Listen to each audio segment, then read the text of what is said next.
Retire the right way with Anthony Wright of Retirement Specialty Group.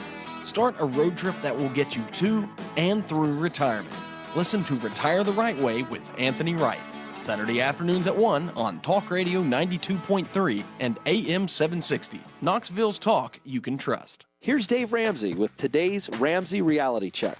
I don't agree with Dave Ramsey. Well, that just makes you stupid. Not because Dave Ramsey's some kind of smart guy, but when 10 million people use this system to get out of debt and you sit on your broke butt and have an opinion about money and argue with that, that makes you stupid. It's like a fat person arguing with a guy with a six-pack about his diet. Millions of people have done this. Weekday afternoons live at 2 on Talk Radio 92.3 and AM 760. At the moment, I'm flying right over 4075 at 640 west of the city. It looks good so far. Now tracking 640 back to Western Avenue, not an issue. This time of the morning, the volume is up a bit. Inbound, outbound Western Avenue, Middlebury Pike, Kingston Pike, but no reports of any wrecks. Drone, adventure, self-defense, robotic classes, and more for the kids. This is Kids U Summer Camps at UT. For more information, call University of Tennessee at 974-0150. I'm Pete Michaels. Going beyond the headlines with the day's first look. This morning, America's First News with Gordon Deal. Talk Radio 92.3 and AM 760.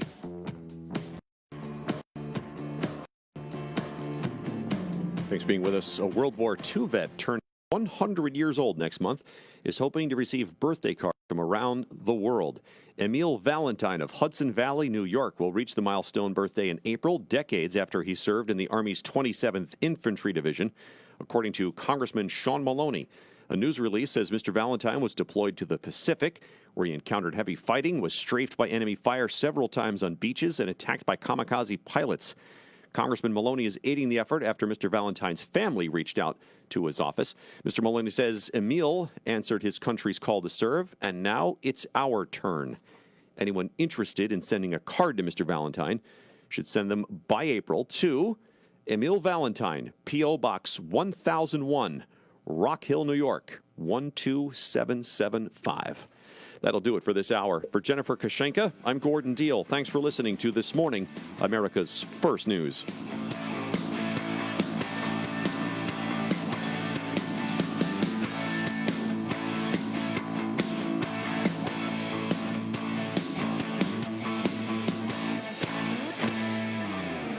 The Lars Larson Show. Hey, Knoxville, it's Lars Larson. Nancy Pelosi is supposed to be running the House of Representatives, but Alexandria Ocasio-Cortez appears to be running the House of Representatives, and she continues to be the gift that just keeps on giving. Conservatives love the fact that the newest, most high-profile member of Congress is almost guaranteed on a daily basis to say something foolish. Weeknights at 7 on Talk Radio 92.3 and AM 760. Hey, Ron. Yes, April. Hey, I'm getting all of these real estate questions. Should I buy first or sell first?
entered Laredo, Texas on a temporary agricultural visa in 2014.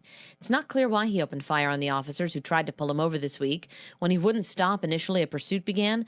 Police say it's not clear why he drove off. There were no warrants pending for him.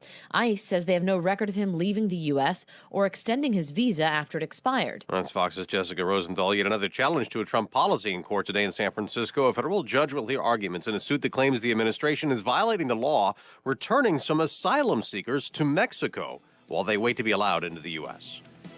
This is Fox News. With PatriotSoftware.com, accounting and payroll, keep your time and money. Mike Capel here, serial entrepreneur. Patriot Software provides cloud-based accounting software that is super easy for business owners and powerful enough for accountants.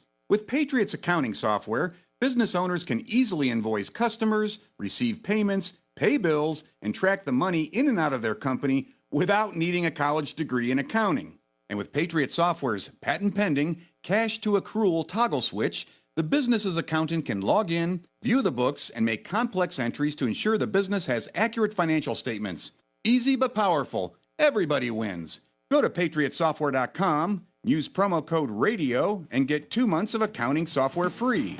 That's PatriotSoftware.com. With PatriotSoftware.com, accounting and payroll, keep your time and money. Good morning. I'm Tanya Stout-Brown with a local news update on Talk Radio 92.3 and AM 760. The state Senate has voted in favor of a bill that would remove a step from the death penalty court process, meaning convicts could be executed a little sooner. The state house has already approved the measure, so now it goes to the governor to be signed into law. It can take decades before a person sentenced to death actually makes his or her way to the electric chair or lethal injection. Under this new measure, the criminal appeals court would be removed from the process. Death penalty cases usually spend about a year there. Tennessee executed 3 criminals last year and is set to carry out the execution of 4 more this year. Another bill approved by the Senate yesterday will allow the sale of alcohol in Thompson Bowling Arena and Neyland Stadium for major events. The House of Representatives approved it earlier. The governor has to add his signature for the measure to go into effect. The Knox County Sheriff's Office reports a fatal traffic accident on Tarkland Valley Road. It happened late yesterday, just before 6 p.m. A small pickup truck ran off the road and flipped over. Tarkland Valley Road is in South Knox County. Firefighters from across the state came to Pigeon Forge yesterday to learn about fire safety in the county where wildfires raged through the Smoky Mountains, killing 14 people in 2016. Participants in the conference learned from wildfire experts who said there are ways to structure development to make an area more fire resistant. And now you're up to date. I'm Tanya Stout-Brown on Talk Radio 92.3 and AM 760. Knoxville's talk you can trust. The Markley and Van Camp Show. I want to act excited. When your friends are excited about something, if you're a friend, you act excited too. You know how to take the fun out of everything, don't you? I'm excited. I'm excited for you. Go ahead. Combatants fight inside of a circle marked in tape on the floor. Strikes to the head or the body are worth 5 points. To the arms or legs, 3 points. On hands, 1 point. The first to 15 wins. I mean, a lightsaber won't take your head off. They should. The Markley and Van Camp Show. Weekday afternoons at noon on Talk Radio 92.3 and AM 760. Hey, this is Dr. Jake Parrish from Victory Health Center and Victory Health Radio. Our vision and mission for this community is to change the way that healthcare is managed and delivered so that you can live life abundantly.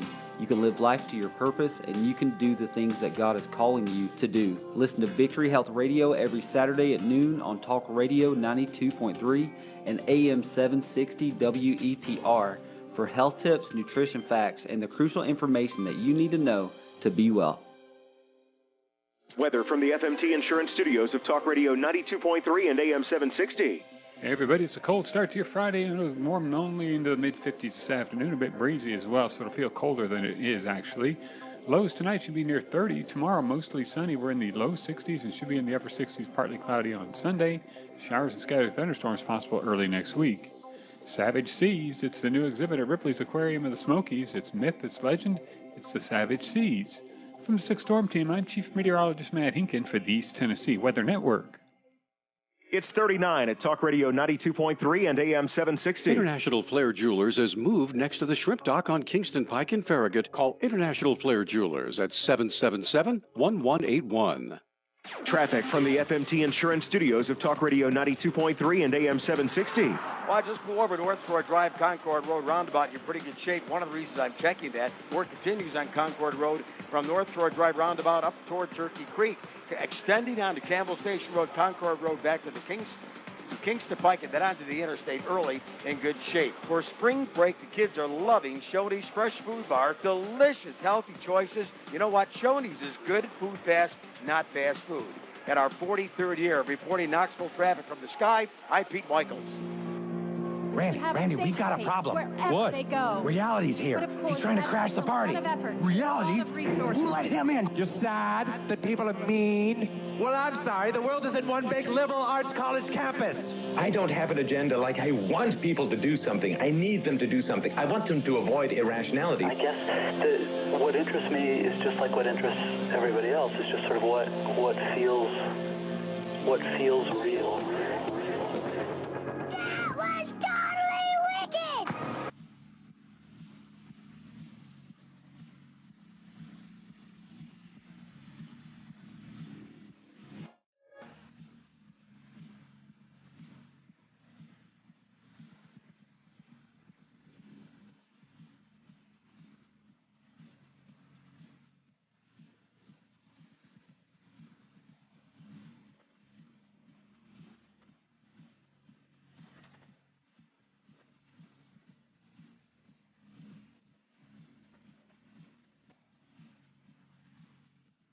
Good morning. Good morning, good morning, good morning, East Tennessee. I'm John Adams. And you're not. Thank God. You know, you've got a hard life, but somebody's got to do it. Thank you, Rich. Thank you, Rich. The sign is still not up. Oh, was he holding it? I didn't Yes, even see he was holding it. Yes. We don't need you to do that. Rich DeForest in the studio with me behind the glass. Roz, we are coming to you from the FMT Insurance Studios of Talk Radio 92.3 and AM 760. Jamming on it. The new home of the Tennessee Smokies. Yes. I'm so excited about that. I really am. I am too. There's kind of some big news in radio here in East Tennessee in Knoxville. Uh-huh. Yesterday, an icon in radio for this market, Johnny Perkle, sold 94.3. What? Wow. And it is now Jack FM. Jack FM is a format that's been around for a long time. It really took off big in Kansas City, where I grew up. And now it's here. It's like the #1 station in Nashville. So it should do very well. Sold it to Midwest, which owns the B and some of the other stations here in town. Why do you think they did that? I mean, do you have? I mean, you seem to have the inside scoop because no one knew, and you were telling me about it. Yeah. Well, actually, he always knows. A few people knew. I mean, I was told because I was kind of sequestered yesterday. I really wasn't out and about like I normally am, but in many days, like I am many days, And the reason they did it is because of money. That's why you sell something. Well, I mean, it's not always money. I mean, it is money, but you could be losing money. I mean, were they hurting? Is that what it was? Was it just time to sell out? Were they not? I mean, I'm just curious. I can't speak for Johnny, and I know that Johnny listens to this program. So Johnny, if you're listening, give us a call. We'd love to talk about it. We are friendly. At least I consider this station and this staff, this management team we have here, as very competitively friendly. Mm-hmm. We're friendly with the people we compete with, the other radio stations. Sure. Yesterday, Bob Bell on our sister stations, Joy 620, WRJZ, the best Christian talk in town, called up Phil Williams. Yeah. On OKI. Mm-hmm. on the air. You know, they're both talking on the air. I mean, they're friends. Yeah. And that's a competitor. That's very rare. That's our only competitor, really, as far as goes. I mean, they have a great lineup with Phil and Triple H and of course Rush. Right. Yeah. Kinda Rush. tough to compete with that one. Yeah. Mark Levin. Now they have Hannity, and I could have had Hannity, but I turned him down. I don't think you made a mistake there. I don't think Hannity's draw is TV. No offense, Hannity. I know you listen to the show, but I just want to say I think you should stick with TV. I don't think Hannity's draw is to the radio. So I don't think you lost anything there. The lineup that you have here on WETR 92.3 FM is ridiculous. I've told you that before. You probably think I'm just saying that, but if I'm going to turn to talk, again, I listen to Rush from time to time, but the lineup here is the best in Knoxville. Yeah, and I have to be honest. Even though I knew it was going to happen, I wish that Laura hadn't gone. I wish that Laura England was still there. She was a strong competitor against Rush. One person called me up one time. She said, "Why do you have Laura on at the same time as Rush is on? I want to listen to them both." And I said, "You just kind of answered my question." That's why. I said, "I want a good competitor against Rush. You know, I don't program my station for you to listen to them and listen to me. I'm trying to get you to listen to me all the time." All the time, yeah. Yeah, that's the way I have to do it. And I have to put the best. Now, I think we have a very good show there. I'm saying to you that if you lose any audience, it is for 3 hours out of 24. Rush is a tough guy to beat. I mean, he's got the world's largest talk radio audience in the history of the world. But outside, I think the only thing really that would give Rush a run for his money is if I had a show.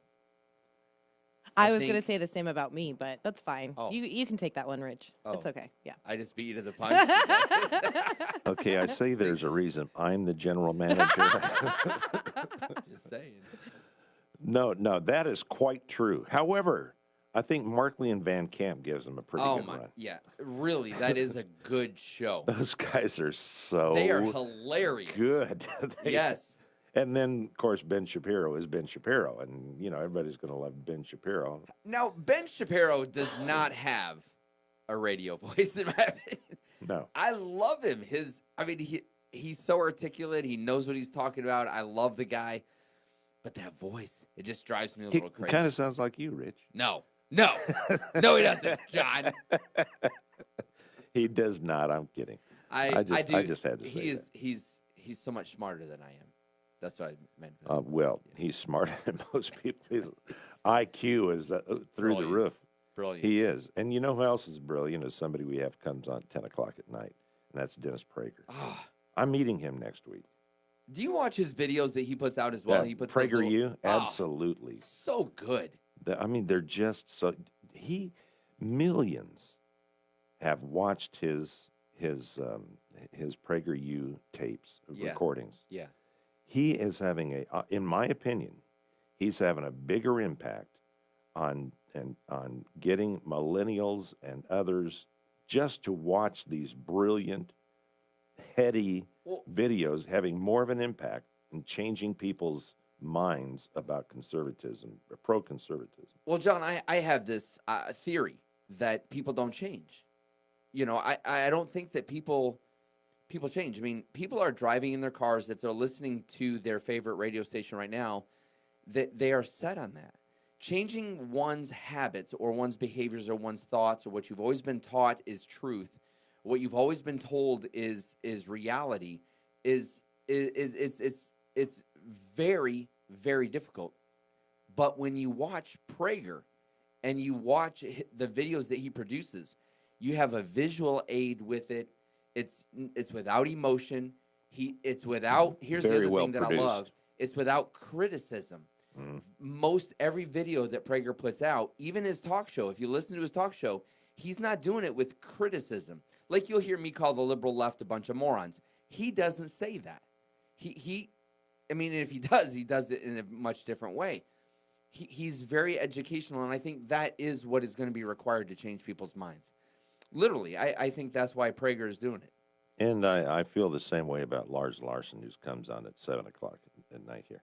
Oh, by the way, my wife was ill during night, so I got up to be with her and to Linda? help her.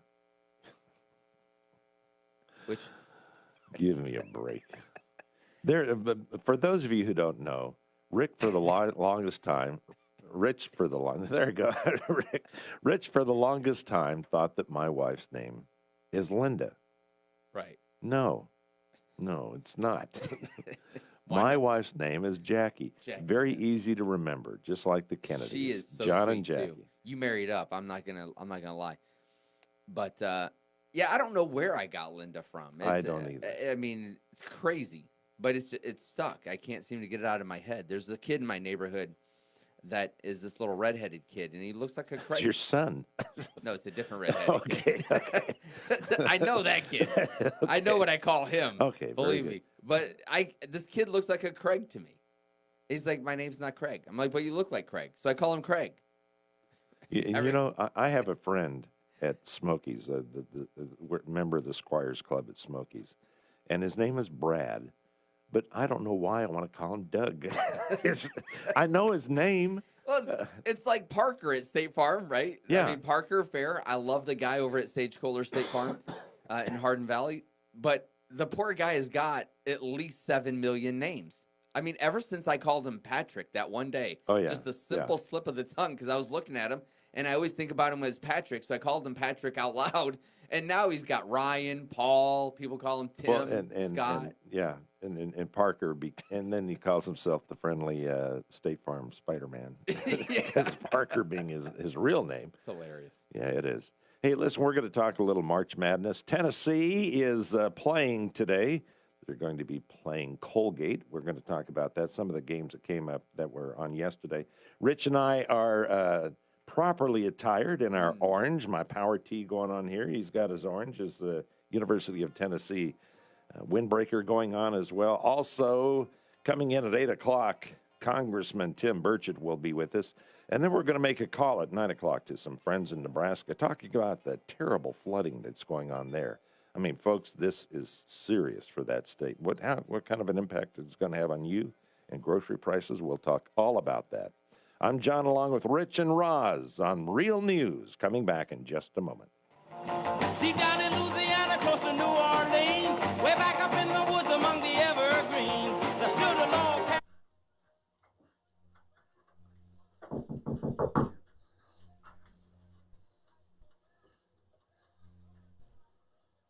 Hey! Tell you, I wish I could play the guitar like that. What? I said I wish I could play the guitar like that. Oh, yeah. I so really wish I would have learned. You do play the guitar, though, right? I know. Air guitar. Oh, I'm good at that. I'm better at air drums.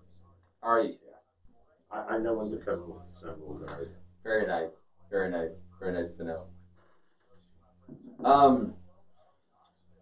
Do you know which one of these is that? Which one? See this, Daddy? I don't have enough. Well, you go over there and I'll just play with these and you let me know. I'm dying. Oh my! What do you have? Poison ivy? Poison oak. I mean, it's bad. Like, it's spread here, and now it's on the top of my feet. Don't get around Rich. Let me know when I get the right one. I'm not trying to get around anybody. No. Man, this stuff hurts. So bad. And you're not going to tell me? You feel sorry for me and you love me? That's it. Thank you. Where do you want it? Up a little bit. I'm dying and you're worried about headphone volume. That's good. I'm at the current moment because we have a show and That's good. Tell me that you feel sorry for me. Well, of course you I love feel me. sorry for you. I felt sorry for me when I had it, and your mother when she had it. You know how I get rid of mine? Better? I don't know. I went and got that. It's called Ivy Rest. Does it itch or hurt? Or both? Both. See, because what I do is I scrape mine with a knife and I put Clorox on it. What? Are you serious? Mm-hmm. That works? Oh. It stings for me. What about peroxide? I guess that would work, but I mean, it peroxide stings. I didn't feel like it stings like the dickens. But it'll stop it. It'll clog it. Yeah. I think. Sorry. Somebody said nail polish remove. Somebody said clear nail polish. We'll cover it and it won't be able to I've breathe. never tried Okay, that. you know what? We're going to go on the air. What's the best remedy for poison ivy? Poison oak. That sucks. I wouldn't have hugged you yesterday if I knew you had it. It's not contagious, I don't think. I don't think it's person to person. Yeah, it is. From person to person? Yeah. Oh. Yes, it is by air, for sure. If you burn it. No, well, yeah, you can. But it's the oil that gets on your skin.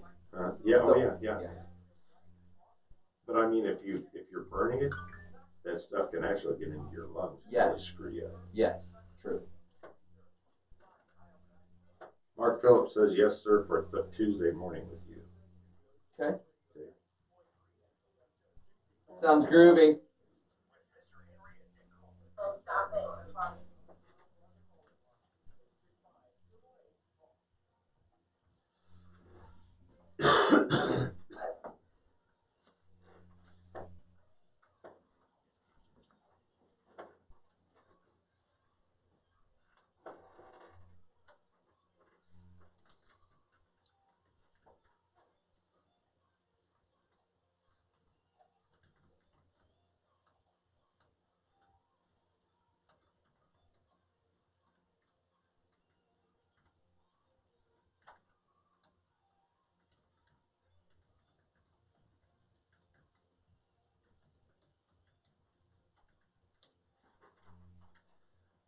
Welcome back.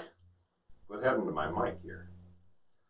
Welcome back to Real News, everyone. I'm John Adams. Your mic has issues. It's too early for that. It's just too early for that. Everybody likes a perky night mic, you know what I mean? All right, it's what time is it? It's 7:23. I'm John Adams, along with Rich DeForest here in the FMT Insurance Studios of Tennessee, East Tennessee. Talk Radio 92.3, AM 760. Hey, the Crown Plaza call-in line is 865-888-TALK. You didn't need the sign? Well, it helps. I've been saying it so long. 865-888-8255. That's 888-TALK. TALK. I have to chime in and just say we have the best Facebook audience as well. Oh. For those that are listening and then you're getting out of your car and you're wondering how you can still be a part of the show, you can watch, you can jump on Facebook and go to facebook.com/realnewsradio.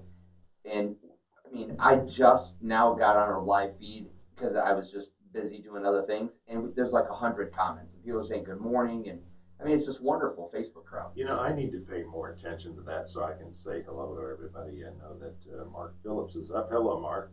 Mark is going to be with you on Tuesday. By the way, Grant is, Mr. Henry is out for a couple more days. Monday and Tuesday. He'll be back Wednesday. He's scheduled to be back Wednesday. I will be here again on Monday.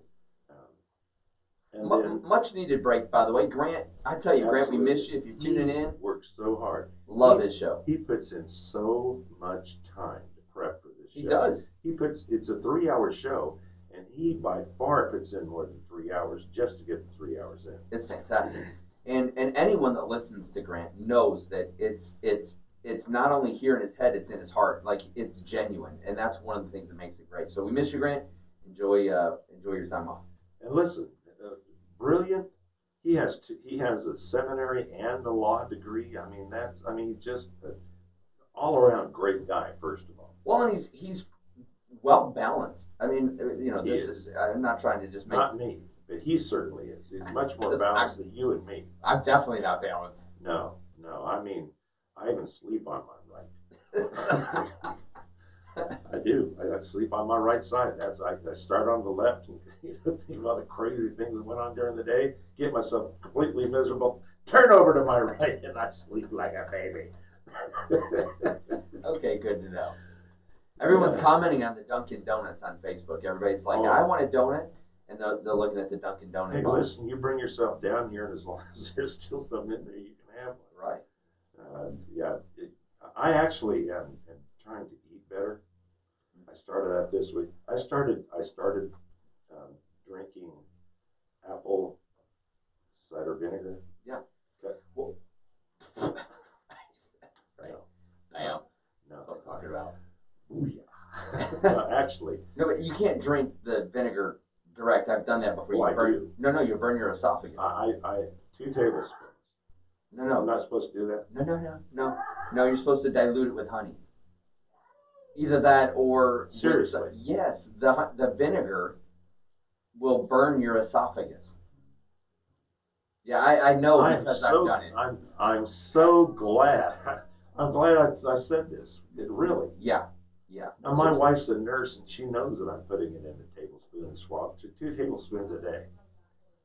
Maybe there's a reason behind this madness. Is she making sure your life insurance is picked up? Have the life insurance guy coming over tomorrow to go for? You know, in our sister station, it's the King Water Studios, King Pure Water Studios. Yeah. I got a King Pure Water, entire house unit. Yeah. It's wonderful. The water, well, we had it here, and just having it here at the station convinced me. But I put the added machinery, whatever it's called, on the reverse osmosis for alkaline water. Yeah. I want to drink more alkaline water. So you're healthier.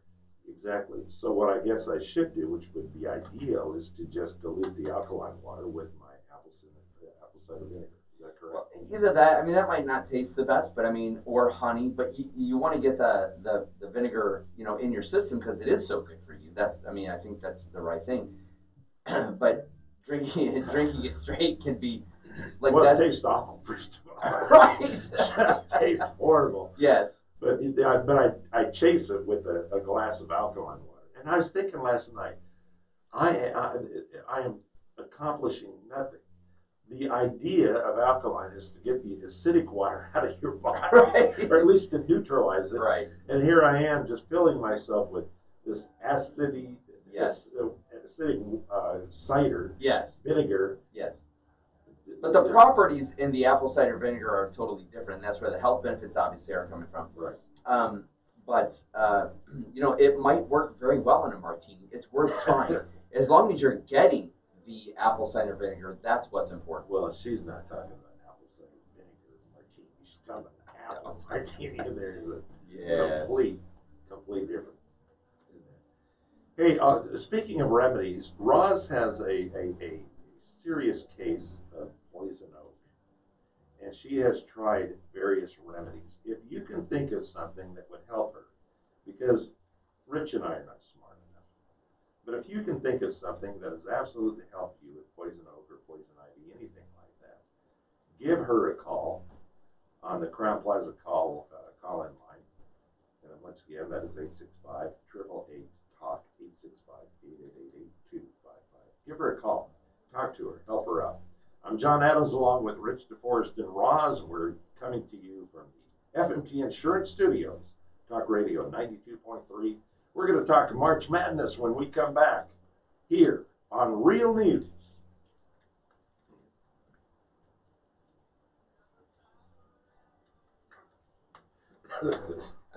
She's the best. Oh.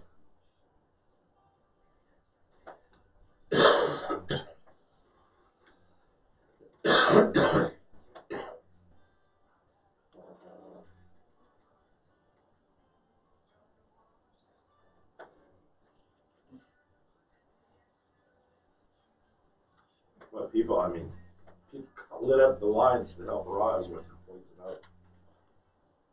I see that. Such nice people, huh? Yeah.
See Facebook, I'm trying to eat healthy. That's why he's only eating 2. Well, only one. Only one. What's really killing me is black coffee. We're out of creamer. I need my creamer. Yeah. You drink creamer? I drink creamer with a little bit of coffee in it, yeah. A little coffee with the creamer? So, a little bit about the raw milk and E. coli. How did that, what were your kids suffering with? What kind of problems? Just all Vomiting, this? low fever. Went to the doctor and they said it's E. coli. Wouldn't eat. Mm-hmm. It was, Michaela lost 7 pounds. She's already thin as your left arm. Wow.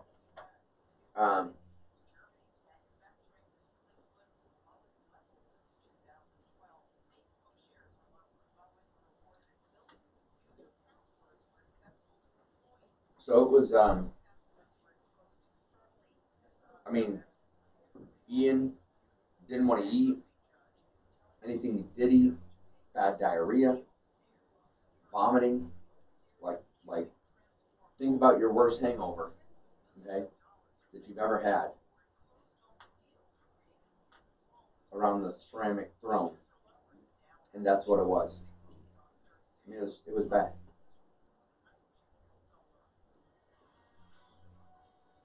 And once you've been doing that for like 5 days, you begin to think something's wrong. Yeah. 55 days to do that.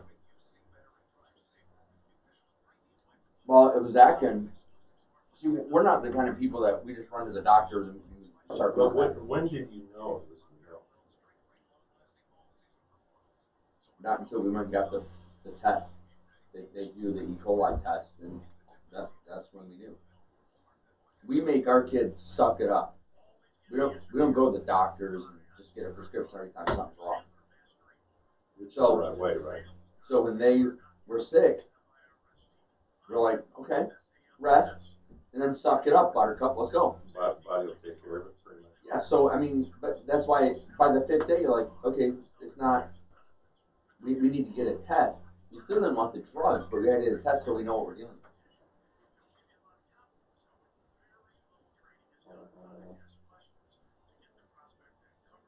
Troy said save me a donut.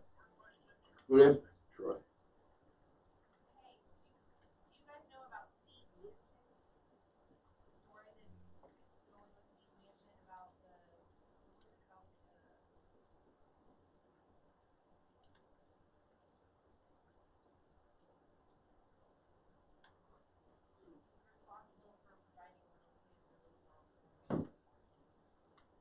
Providing them with what? Oh, for people. Oh. So, sex trafficking. Huh. Where can we read about it?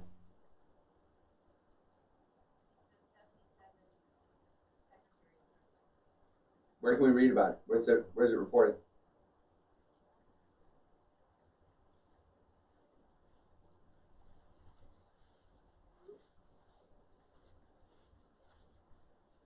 We have a show.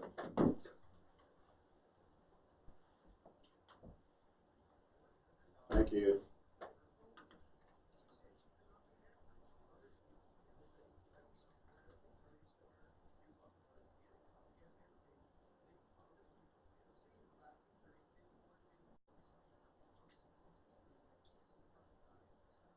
Boy, it's spring. Tell you what, yeah, but the heat is on in this room. Blah. Do you want the lights off? Is that creating all? No, you need the lights on. Otherwise, the lighting's bad for the camera. Those lights aren't putting that much heat out. It's the room. Right.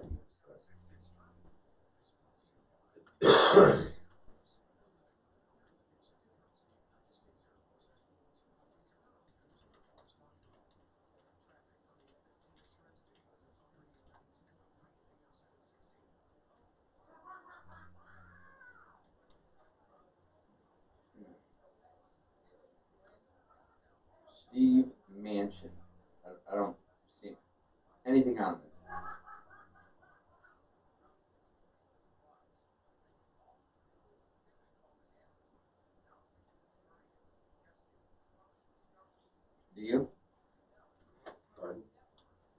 supposedly exceed Manchin's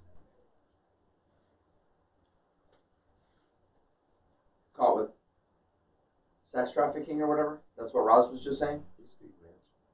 Yeah, I don't even know who that is.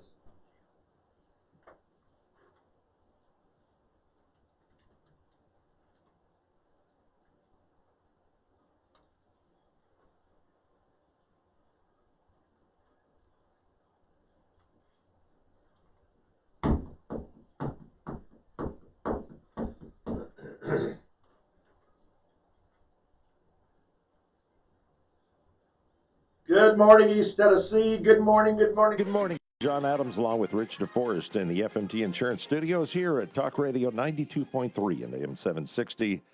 Rachel, Roz, Adams behind the glass. Was I The beautiful, supposed to say that? the talented. It's fine. Was I It's supposed to say that? I mean, it's plastered all over your Facebook No, it's fine. It's page. fine. I mean, okay. No, it's fine. It's just Roz, though, from Roz, now on. Roz. I mean, Exactly. yes. My bad. I mean, 7:38. this time was fine, but 7:38, 40 degrees. Did you know, Rich? I'm looking here on the weather for Knoxville. Hold Yeah. it. But Is that right? you look It's very like, surprised. yeah. It's like, that's Nashville. you Never sure mind. you're watching weather? Exactly. I mean, the weather is great. I mean, it's going to get up to almost 70 degrees next week. Are you sure you don't still have your Although I Florida trust address in there? You Right, double check? exactly. No, it says Knoxville, Orlando. Tennessee. It says Knoxville, Tennessee. I want to talk a little bit about March Madness. I don't want to take a lot of time on this, but we are in that time of the year, and it is worth mentioning. And here's what I found interesting. I heard this morning on Gordon Deal, America's First News with Gordon Deal. A total of $4.6 billion with a B is going to be wagered by 40 million people. Do you bet? No. Well, little side bets, but no, I don't get online or do any. I don't have a bookie or anything like that. I made $5 or something like that. So, I mean, I don't get it. That's a lot of money, but you think about all the money surrounding sports today, and let's face it, it's pretty crazy. Not just the gambling, but the apparel, the ticket prices, the venues, the bars, the restaurants. It is crazy how populated they get, all related to sports. And you think about who is it that's gambling? Who is it that's betting $4.6 billion? Where is that money being, is everybody just throwing $10 at it? Is that many people? Are that many people betting that kind of money is being thrown around? I thought we were in a tough economy. I thought times were tough. How are $4.6 billion being bet on a sports game? And is that on just one game, or is that the entire championship series?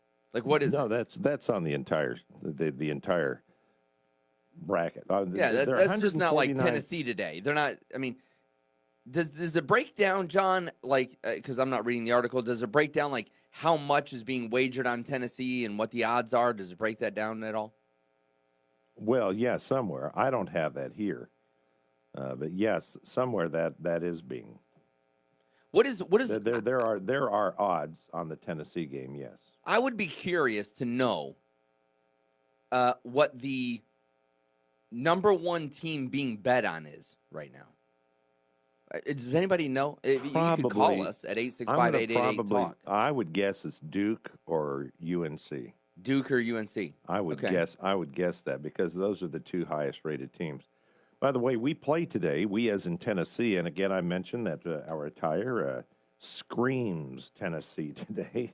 Go Vols. Go Vols. So we're going to play Colgate at 2:45. Thought you might be interested a little bit in knowing who is for Tennessee. If you're familiar with Stephen A. Smith with ESPN, here's what he had to say. Here's my thing. I'm a Tennessee guy. Okay. I like Tennessee. I watched Tennessee all weekend. I like Tennessee. I think. Now, I hate Stephen A. Smith, but I love him right here. Come on. Now, why would you say you hate him? Is it his voice, his mannerisms, his politics? No, I mean, that all works. You say something bad about your team? No, I just disagree with him most of the time, except right now I'm agreeing with him. I'm liking what he has to say because I agree with him. If there's a team that can sleep, here's my reason why. They got that fire in that belly. Like Jay said, watching him do an excellent job covering this stuff over the weekend. They got an edge to them. Yep. They hit perimeter shots. They don't shrink in the moment. And I look at it from that perspective, that combined with, to some degree, playing with house money. Now, I know when you finish 29-5 and you're a number 2 seed, somebody up there say that's a sleeper. Well, yes, in the NCAA tournament, it could potentially be that way because think about it. We haven't been talking about Tennessee all year. We haven't been talking about Tennessee all year. I watched them beat Kentucky. They came back from 8 down with like 2:58 left. I mean, they were handling their business. I give them a lot of props. This kid, Grant Williams, this kid, and listen, I don't know. I doubt that he'll be a big-time pro. It remains to be seen. But on the collegiate level, Jay, Max, you know that kind of guy? He's like a tweener. He ain't tall enough. He's not short enough. He's like in between. But damn, give him, he's looking for the ball. He's sitting up there, got a big backside, turn around, spin, post you down low, puts his hand up. Give me the rock, and I will take you to the promised land. That's what he did against Kentucky when it mattered most. I'm looking at him with those cats being able to shoot perimeter shots. By the way, he can hit perimeter shots, and I think it would be crazy for anybody to underestimate Tennessee because when it comes down to it, it's a man's game when it counts. And you've got to have a boy that was willing to go in the post and say, move out the way, I'm going to handle my business because evidently y'all might not be ready for that. How do you not like a guy like that? Yeah, well, okay. Now, I'm becoming a lover of him even more and more. As I listen to him. He's absolutely right. If you've watched Schofield and Bone, right. and yeah, they do have that fire. But here's the thing: when we played against Auburn, the rock just wasn't falling. There, you have those games where you go for the shots and it just doesn't seem to fall to your favor. Where Auburn, what's his name, Kiki, whatever his name is. Yeah. That kid is a machine. Guy, he's a guy, not a kid. He's a machine. Everything he was throwing up was just draining 1-3 after another. And then once they got up 22 points, it was over. But here's the thing, John. We have to execute on those shots. I mean, and not only that, we're turning the ball over too much. If you are going to throw a lame bounce pass right into the leg of Auburn, you're going to turn the ball over and you're going to lose the game. So my thing is, watch, if Tennessee's listening, I'm sure they are, but you got to watch the stupid passes and the turnovers. We had, if I'm not mistaken, in one 2 or 3 minute segment, we had 9 turnovers, John. You cannot have 9 turnovers and then they go down and rain threes on us, unstoppable, and expect to win the game. We have to be able to drain those threes and go for the easy layups and play together as a team. But I do think when we were playing against Auburn, we were tired as well. I get that. Everybody was tired. It was a championship, but we got to play, and we got to be able to drop those threes. I'll tell you what kind of surprised me, even though it wasn't an upset, is Wofford. Wofford College. Yeah, I don't. Greenville, South Carolina. Nobody knows who they are. Very few know who they are. They do now.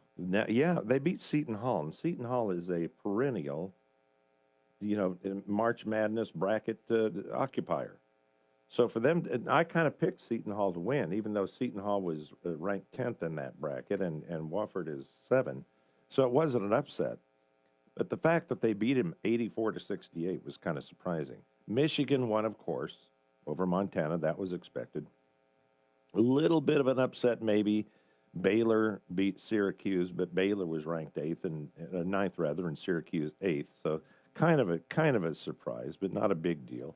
Purdue won, expected. They're the 3rd seed in their bracket, and so there was some some maybe mild surprises, but nothing that was upset. One of the things, I mean, obviously we're a conservative talk station.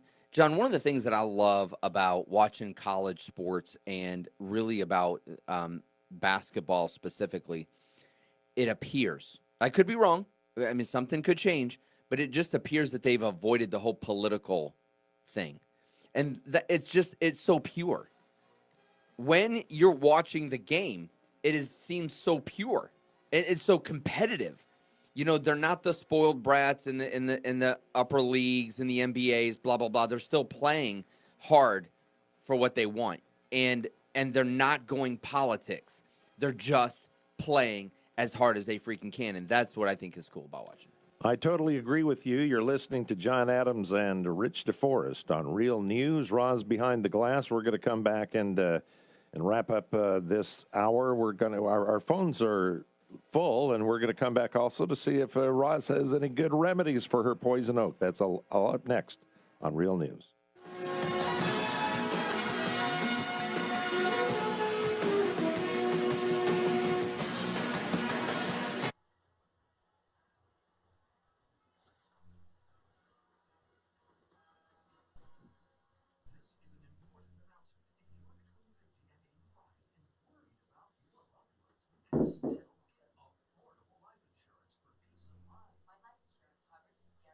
It's okay. No, it's okay. She's good. I was just gonna say I can't find anything on this Munchin. I can't find a thing. It'd be a nice story. No, I've Googled it. Now I may not. Now I may not be spelling his name right. You don't by chance know how to spell Steve's last name, do you?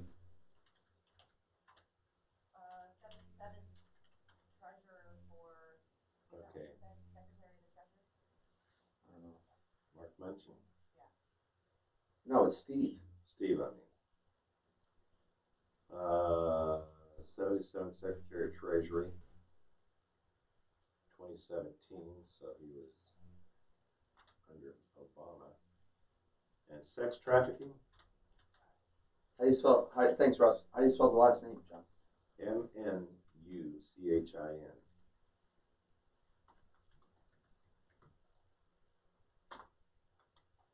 Munchin.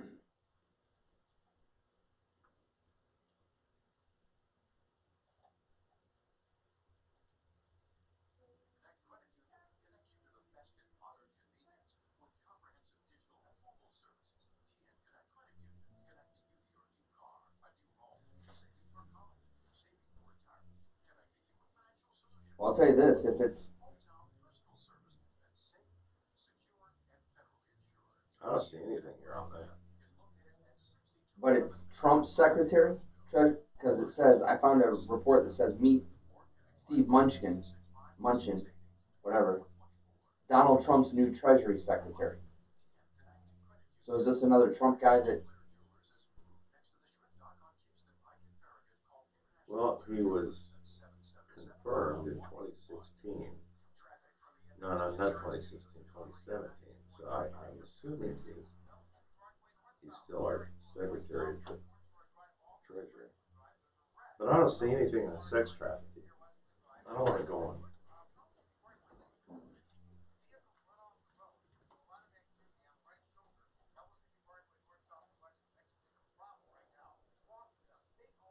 I don't see.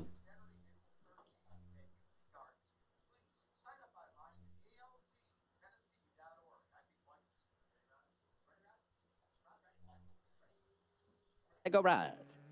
Ready, set, go, rise, rise, ready, set, go. So, we'll say a little prayer. If the answer isn't fair, you know you can call on me when you need somebody. When you can't stop the tears from falling down. Welcome back to Real News, everyone. John Adams along with Rich DeForest. Roz behind the glass. So, Roz, did you get some good information on how to get rid of your poison oak? I got some. Ray called and said something about an oatmeal bath. Oh yeah, He said that yeah. that helps him. It actually draws the poison out. The Right. oatmeal does. Yeah, and then Stimpy, I guess, is going to come on to talk about home remedies if anybody else needs them. Well, I have a home remedy for you, Spring Roz. break is here and summer's coming up. So I've mentioned this to you. What I do when I get poison ivy, I don't really get poison oak that I know of when I get scares poison ivy. the crap out of me, and I definitely take a don't wanna use knife, that. I I'm not doing scrape that. it. Oh my! I'm not doing that. I scrape it. Okay, just rip it open a little I bit. wanna feel like you're and then I joking. take a Q-tip. You don't want very much because you'll burn your skin. You take Q-tip, put it in Clorox, and put the Clorox I am not bleach. doing that. And now you can use lemon scent. Okay, if you want, if you like a better smelling Clorox. If you don't want to smell Oh my And- gosh! It just hit me. This is why you are the way you are. What? What? You're like glitching out over here. What? Boy, if you're on Facebook Live, you just But look, it burns for a minute. It Yeah? does. I'm not gonna You lie, think? but it's looking. But You want me to like Michael Jackson myself? No. no, it's not. I didn't say you're on fire. It's not like. Okay, I'm saying, but the itch is burning already. Right, So when you yes. put the bleach on it, it feels like it's it hurts so good kind of a thing. You know, because it I don't it know. kind of stops the immediate itch. It burns for a minute, but then it goes away. It kind of scabs and goes away. I'm telling you, you're wasting your money on all this other, this and that. I spent like $35 on this poison ivy soap one time. It was supposed to take it away. You know what it did? Nothing. spread it. Nothing. Not a thing. Yeah, because you put your arm under water. I followed step by step. Everybody who knows me knows that I am a letter of the law guy when it comes to instructions and following the rules, buddy. That's me. And so I watched. Step 1, wet arm. Step 2, wash. Scrub. Step 3, rinse. Blah blah blah. Whatever. Didn't work. Wearing your safety belt costs you nothing. Not wearing it could cost you everything. Gotta love it. Hey, let's go to Stimpy with some of those home remedies. How are you this morning, man? I am doing pretty good. I guess no worse for the wear. And Okay. yourself? And it's Friday. You're ready for the weekend? Oh, you have no idea. But Hey, Stimpy, did you make out a bracket? Do you have money coming on March Madness? never been much into sports. Okay. All right. Tell us about your home remedies. I'll bet you would be if you had $100 on the game. Well, maybe. Are those odds 10 to 1? There you go. So how can Roz get rid of this poison oak? Well, some of the things, and a lot of this is actually coinciding with a lot of my other beliefs as well. But just doing a quick Google search, I've actually had to go through this before. When I was younger in the Boy Scout site, I was highly allergic, and then I found out a few years back at my old house when I was cleaning out the yard that I'm no longer allergic, thank goodness. But what you can do, a lot of this stuff is going to be kind of messy, but a very good one that you can do is you'll make a paste from cold coffee and baking soda. You can actually use a warm bath with oatmeal, obviously. You've already covered that one. And make a paste from 1 tablespoon of turmeric root powder with equal parts of lime or lemon juice, citric acid. And that's just a few. There's actually several available that you can read on in detail if you want to hop online, just because the information that you'll learn is if you look into the qualities of turmeric in your health, they're extremely powerful and beneficial. But like with apple cider vinegar, because I heard you talking about it earlier, I've been drinking apple cider vinegar now for about 3 years. Do you drink it straight? I do if I have a bad case of acid reflux. But Really, generally, that helps you get rid of it? what is, and this is some of the stuff I wouldn't mind getting into. Whenever you have heartburn or acid reflux, what do you generally do if it's going to be over the counter? Pepto-Bismol or milk of magnesia or something like that, I'm guessing. I don't know. Yes, and what do those actually do by nature? They neutralize the acid. Right. And so what it does is it will reset your gut with your bile that you're producing and the acid that is actually in your stomach. because the problem is you don't have enough acid. So it's causing a gas that's going up your esophagus, and that's why it can actually erode your esophagus and cause problems later down the line if it goes untreated. But with apple cider vinegar, it's actually a base. It is not an acid. What happens if you have something that is too strong of a base, just as much as too strong of an acid? It will dissolve material. It becomes an acid itself. Well, that So makes a lot of Stimpy, it's a sense. conspiracy. Yeah, right. Hey, listen, we have to go. It's break time, Stimpy, and this is a hard one at the top of the hour. Thanks for calling in. Appreciate it. Okay, because I wouldn't mind giving you some more information if you're perceptive. I can call back later and maybe go a little bit more in detail. Yeah, that's fine. Hold on, I'm going to drop it. You can call back if you want. Yeah, Thanks. I can do that. All right. Listening to Real News, I'm John Adams, filling in for Mr. Henry, along with Rich DeForest. Congressman Burchett is in the house, and we're going to be talking to him right after the top of the hour. You're listening to Real News on Talk Radio 92.3 and AM 760. Poison oak, poison oak.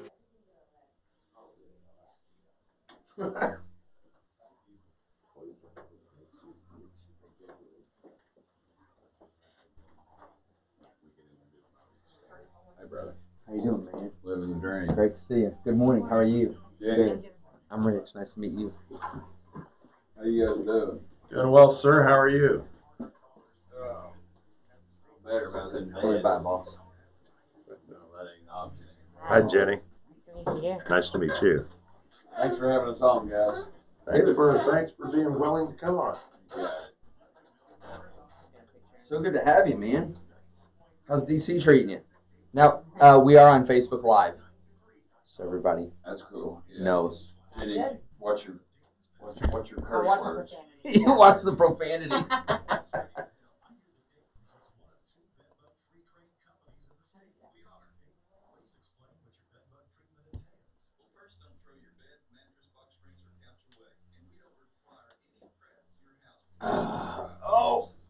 You want a donut? The more you eat, the less we eat. Yeah, I do love donuts. Come on, I have just one. had breakfast. I'm just Then you need dessert, right? Tim, how you been, buddy? Honestly. I'm okay. Are you? Yeah, I'm all right. I'm just, frustrated, but that's what life is about, right? Well, that's how you deal with frustration, I think, right?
call, and I kind of like the era that we're in, the post-truth kind of era. And lately, there's been a lot of coverage in the real news about the growing and booming business of creating fake news. Well, I don't know. Maybe he was watching CNN fake news. What do you think? You are fake news. Hey, Dad, have her take those headphones over there off 6, and she can plug them in there if she wants to listen. Okay. I just don't want to touch it. Okay, you can.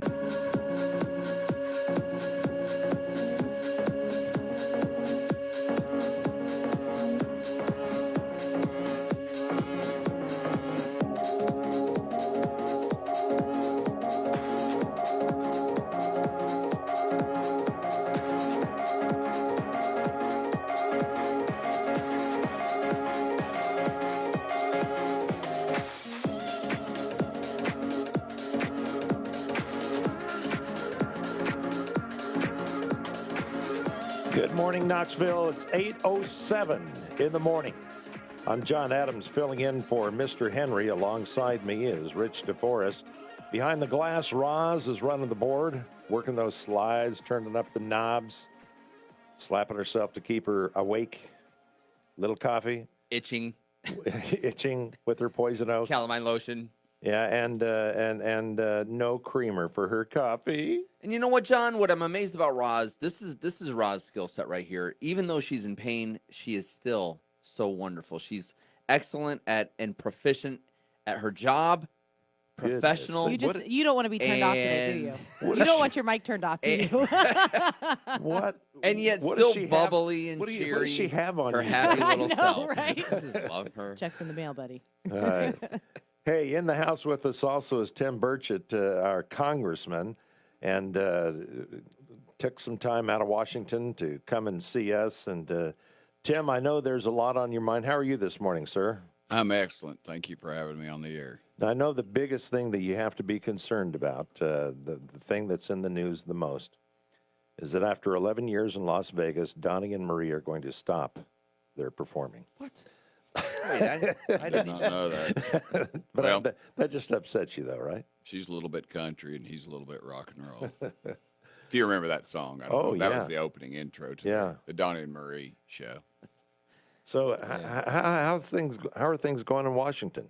About what could be expected. Great, then. Yeah. No, unfortunately, everybody says, what's your biggest surprise? Is that I wasn't surprised. You know, it is what I thought it would be. And I joke around about, you know, if you can get used to a 1 hour work day and there's no heavy lifting and it's all indoors. But the truth is, you know, some days I'll have 24 or 25 meetings. We try to meet with everybody that comes in the office. At least I do. And then when I'm in committee meetings, sometimes they'll pull me out and I'll meet with them in the hall so they can talk to me about their issue. You know, it's not Nashville. When I was in Nashville, it was pretty much wide open. You know, the lobbyists could take you out to dinner and up to like a $50 limit.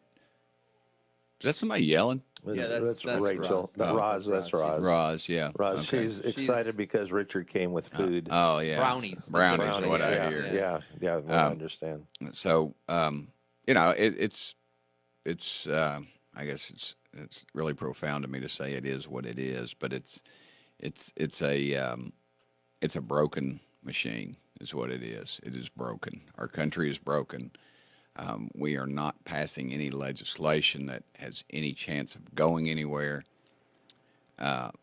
except for spending measures. You know, the president asked for $5 billion for the wall. He received about 1.45, and then they spent an additional $228 billion with a B dollars on that bill. And the legislators, both parties, were patting themselves on the back so hard I thought they were going to throw their shoulders out about how courageous they were.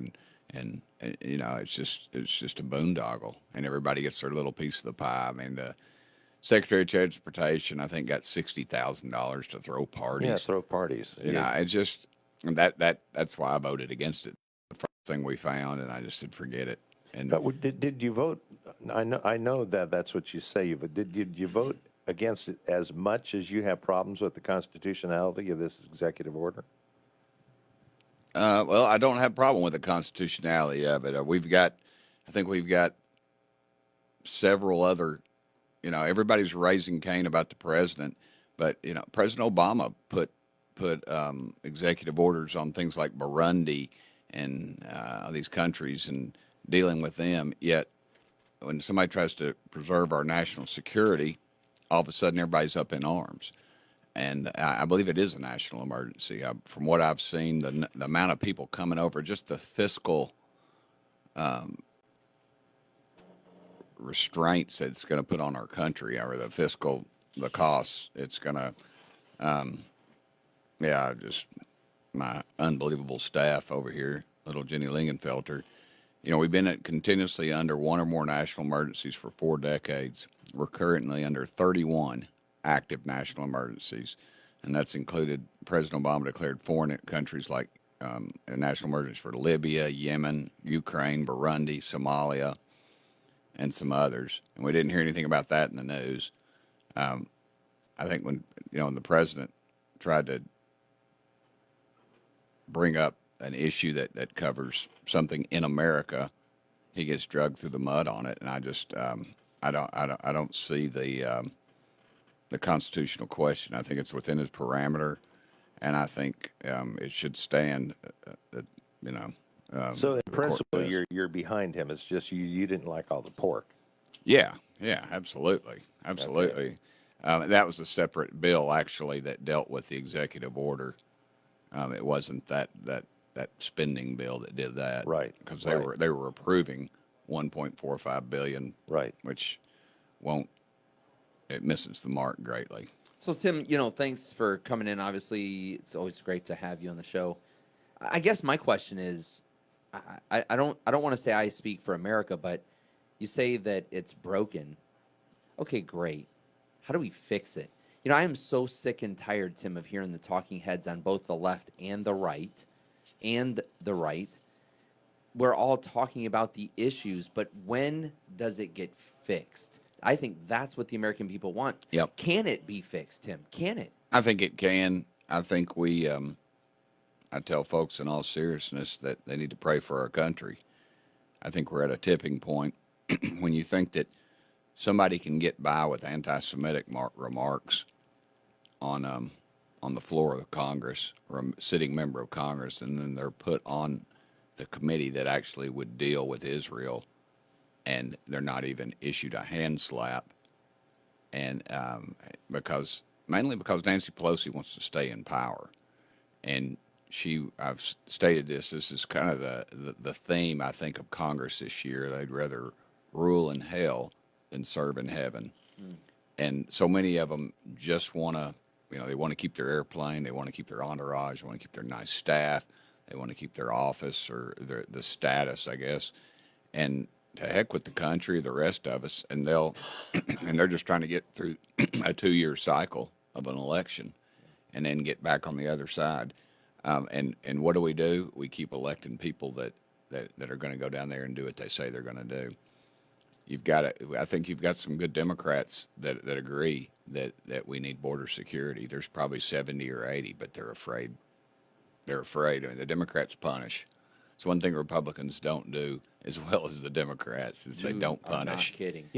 And I mean, we took the guy's committees away from him, and he just sits in his office basically, and all he does, and he gets to go to the floor and vote. And we took and what did they do? They passed a resolution,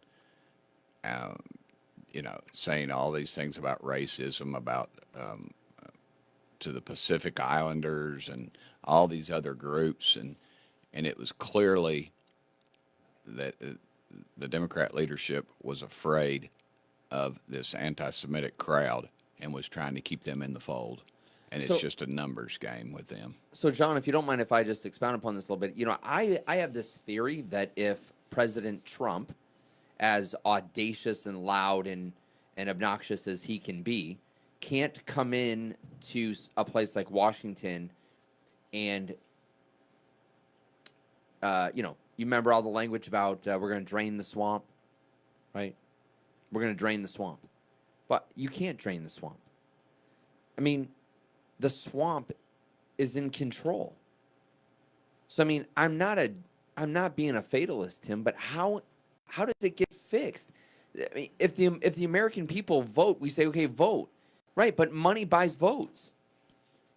Money buys votes, and it's like if you have a candidate that's a great candidate, but you can't get that candidate elected because he can't go up against the machine, then what? Again, is it a convention of the states? Is it like what has to happen before we actually start fixing what's wrong with America? I think people are just going to have to get disgusted with it. Is it a civil war? I mean, I'm starting to see posts all over social media. I've seen that before. No, I don't think so. I think people are. I think the war is going to be at the ballot box. I think folks will get just so hacked off about it that they'll do something about it eventually, and that's going to be they'll do one of two things. They'll either stay home or they'll go to the polls and vote their disgust. I think many of us who are pro Tim Burchett are so happy that that you're there. When we come back from the break, I guess we had a break, John, but when we come back, I would love to hear how many Tim Burches do we need up here in Washington before things get fixed? About 400. You're one guy. You're one guy. It's great that Tennessee sent you up there, but how do you alone don't have enough power to change Washington? There's a good reason to clone right there. We're talking to Congressman Tim Burchett here in the FMT Insurance Studios of Talk Radio 92.3 and AM 760. The show is Real News. I'm John Adams along with Rich DeForest and Roz, and we'll be back in a moment.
and AM 760. Hey, still a little slowdown as they pull the car out of the ditch. Palisade Parkway northbound near Wesley Drive. I do not see lanes blocked at all. I see the work continuing. It runs very slow at times north and southbound Alcoa Highway. Woodson Drive by Lakefront all the way down toward Ginn Road. No serious wrecks are blocking a main artery. Josh Allen with Erie Insurance can save you money. Listen, no kidding. You want to save money on your insurance, auto, home, business, and life? Call Josh Allen today at 450-4222. I'm Pete Michaels. Live from the FMT Insurance Studios of Talk Radio 92.3 and AM 760, this is Real News with Mr. Henry and Nick Crawford. Join the conversation on the Crown Plaza call-in line, 865-888-TALK.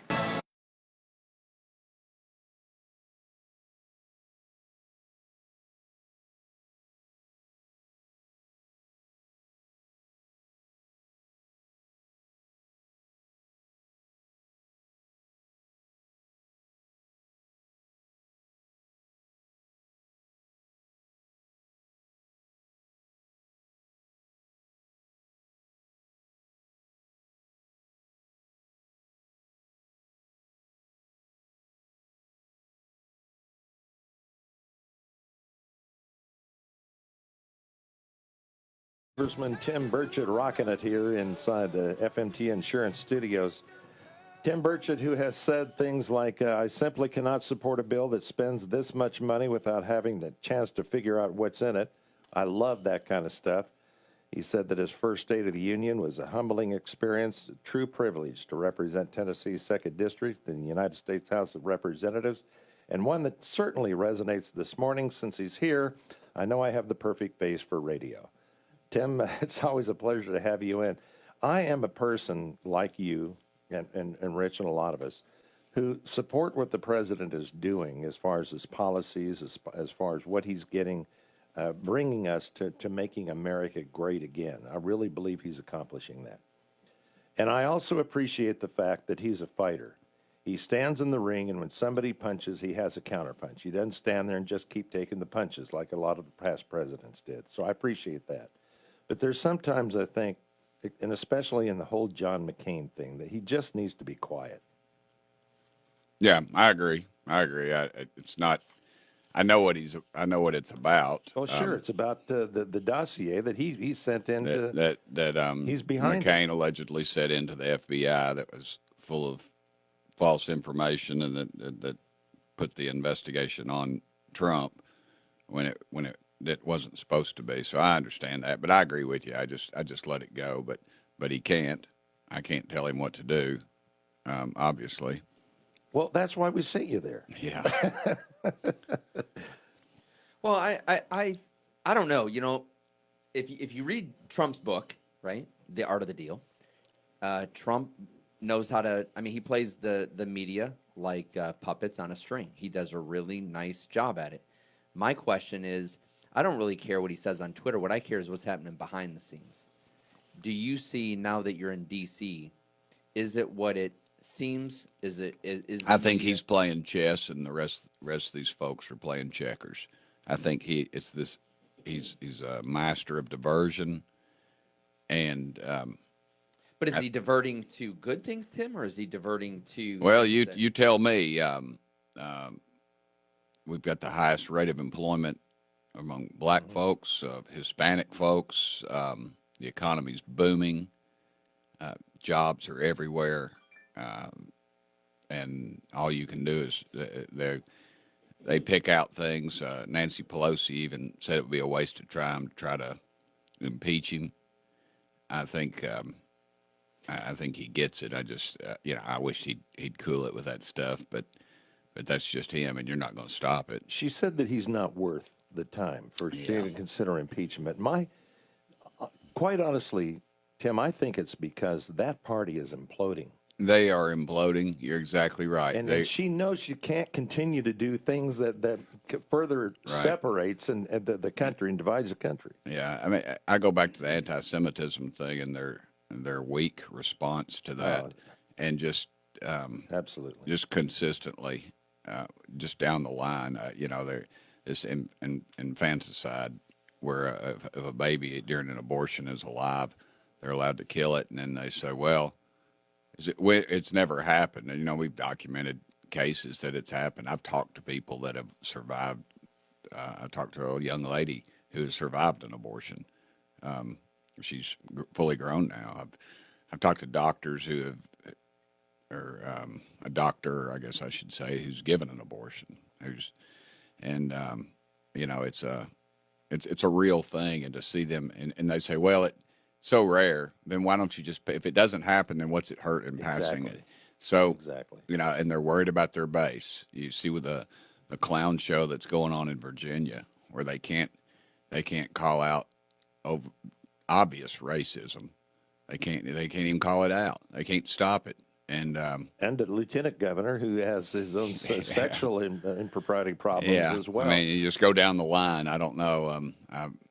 I serve in Congress with a guy named Denver Riggleman, and he's a freshman like me, and I told him we're going to start a movement to draft Denver, and he doesn't want to do it, but we're having fun with it. But I do see it, but I think it's indicative of our society today. It's not just a party; it's the whole country.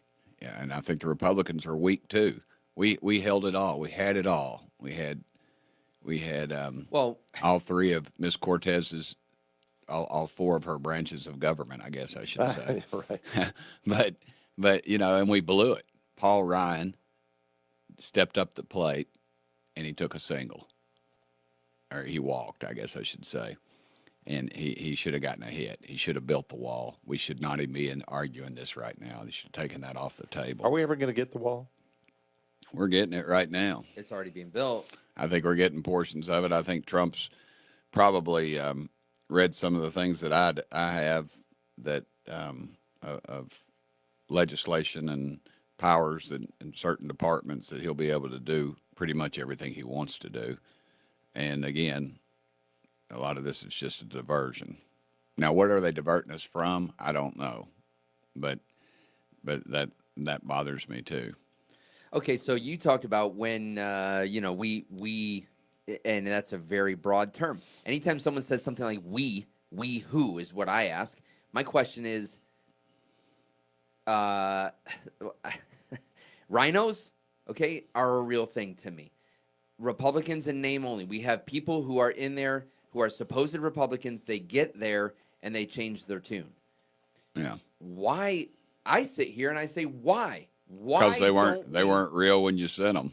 Well, that's why nothing got done. These young firebrands or old firebrands or whatever, and they get on national news on both sides and declare whatever to get elected, and then as I stated many times, we want our pizzas in 30 minutes or less, and that's about our attention span, and we're moving on to the next crisis, and it's a crisis a minute now with the internet and all that.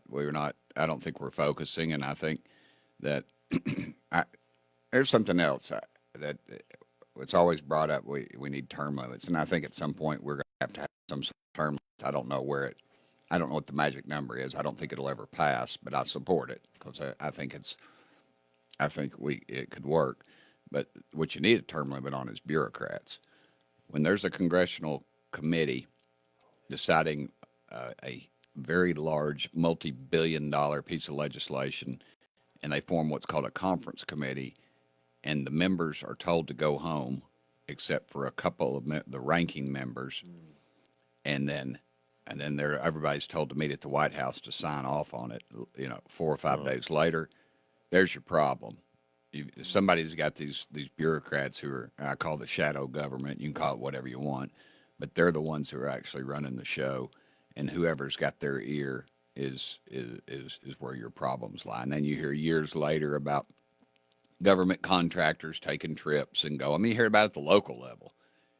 Could you imagine what it's like at the federal level when billions of dollars are at stake in foreign countries, and you could one bad actor in the right place could really cause devastation. And I think that's what part of the problem is. That's what these bills that contain multi-billion dollars have. Well, I love the fact that Dems were in Puerto Rico partying when the government was shut down. That was always a good timing on that. Yeah. Congressman, it is always a pleasure to have you in. Thanks for coming in. We love you. We love what you're doing, and we wish you the best. Pray for you and your family in Washington, D.C. Pray for our country. Just pray. Amen. It doesn't, don't. I don't think Jesus is a Republican. I think we need to pray for everybody. Yeah, well, I totally agree. You're listening to Real News. We're going to return in a moment. Hard break coming up right now.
listening to us coming from the FMT Insurance Studios. Talk Radio 92.3 and AM 760. The Crown Plaza call-in line is open. 865-888-TALK. 865-888-8255. And Congressman Burchett has been so kind to say he'll stick around for calls. So this is your opportunity to talk to him if you would like. The number here again, 865-888-TALK. 865-888-8255. John, we should tell them they have to make it quick. They literally have Yeah, if you 3 want minutes. if you want to talk to the congressman, now is your time. We have like 10, 15 minutes maybe at the most. So call in now. Roz, would you turn that down? I mean, we can hear all of this, and I don't know what's going on What are you doing in there, Roz? Anyway, sorry. Maybe we need to shut our door. Real quickly, we can't shut her. We can't shut her. We can shut the door. Hey, listen, Tim. We know that you were here in the state legislature for a long time. Of course, our county mayor for a long time. So what you see there probably is not that unusual, but there has to be something that maybe you were surprised about, that you're taken aback when you go to Washington and see it on a larger level. I'd have to say no. Really? Yeah, I'm not really surprised about any of it. I guess, like I said, my only surprise is that I wasn't surprised. I'd hoped for a lot. I'd hoped for intellectual discussion of issues, things. In the state of Tennessee, on the floor of a bill, you can amend a bill. In Washington, you cannot do that. You cannot change a bill. Like I said earlier when we were talking, they don't follow their own 72-hour rule, which means that's crazy. You got to pass it to know what's in it, kind of thing, and that's just a nightmare. Hey, let's go to the lines. Ray is on the line with us right now. Ray, go ahead. You're on with Congressman Burchett. Good morning, Real News. Yes, Congressman Tim. Yes, sorry. Now that you're in there and you see the beast that is being worked up there in D.C., I'm kind of seeing that you're turning to kind of like a Ron Paul-esque, where the sensible, logical discussion is being had, but in order to take care of your district, you got to put your bills into a pork stuffed bill, but then vote no on it. Is this going to be the course for the next 2 years? I don't know about that. I would hope that enough people would just do enough of it and talk to their to their elected officials and change it. I don't put anything anywhere as far as pork. I don't have any pork. Everything I have is well, your hometown projects.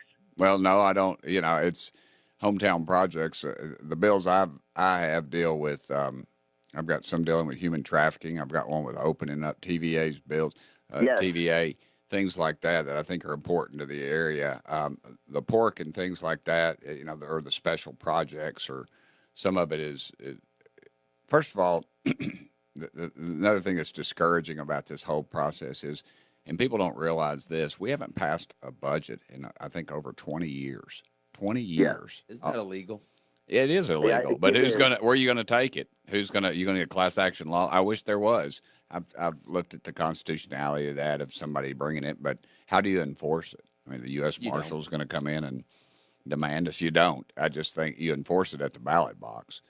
And until we get some kind of resolution to what's going on in D.C., we have got to quit spending the money. That is job one. We have got to decrease our deficit. And I sit in the meetings, in the budget meetings, and they say, man, we're decreasing the rate of growth by this percentage. And then I ask the question, so our deficit is still increasing though, correct? And they go, yes. And I say, listen, our lines are really full, Ray. We're going to move on to the next one. Thanks for calling in. We appreciate it. Let's move to line 2, where Charlotte is standing by. Well, I guess we're still talking with Charlotte. So we can get Charlotte. Okay, Charlotte's here now. Charlotte, go ahead. You're on with Congressman Burchett.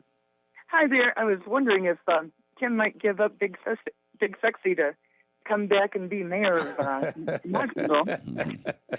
Chances are slim. I think Big Sexy sold his house. He's stuck in D.C. He's not sleeping on his. It's not sleeping on his office couch like I am, but he's. We're gonna get Jennifer to run. Yeah, Jennifer can do it. Okay, that's what I was wondering. If you had any ideas of some might be going to have to be tough as nails to get in there and get things done. Yes, ma'am. Thank you. Thank you, Charlotte. Thanks for calling. On the line now, standing by, is JB, and JB is ready. Go ahead. You're on with Tim Burchett. Fellas, thanks for being here. Tim, welcome back from Crazy Land. Yes, sir. Tim, my concern, quite frankly, I know that when you get there, you're ready at Nashville, but this is just it's a bigger pool. I'm worried about foreign influence like the Muslim Brotherhood and CARE, sort of just openly walking through the halls of Congress and working with Hezbollah and Hamas, and members of Congress saying that's fine. And I know they've got this Foreign Agent Registration Act, but how do you feel about that? What do you think we can do about it? I think you've got some thug groups up there, and I think that Nancy Pelosi will not, as I've stated, she wants to reign in hell rather than serve in heaven. She has to stay in power, and she'll do it, and these folks will do it any way possible. And we're playing with the devil. Now, what can we do, or or conservatives, or are you going to call it, do to help in this fight against these? These are all foreign agents, obviously. Yes, sir. Well, it's overt,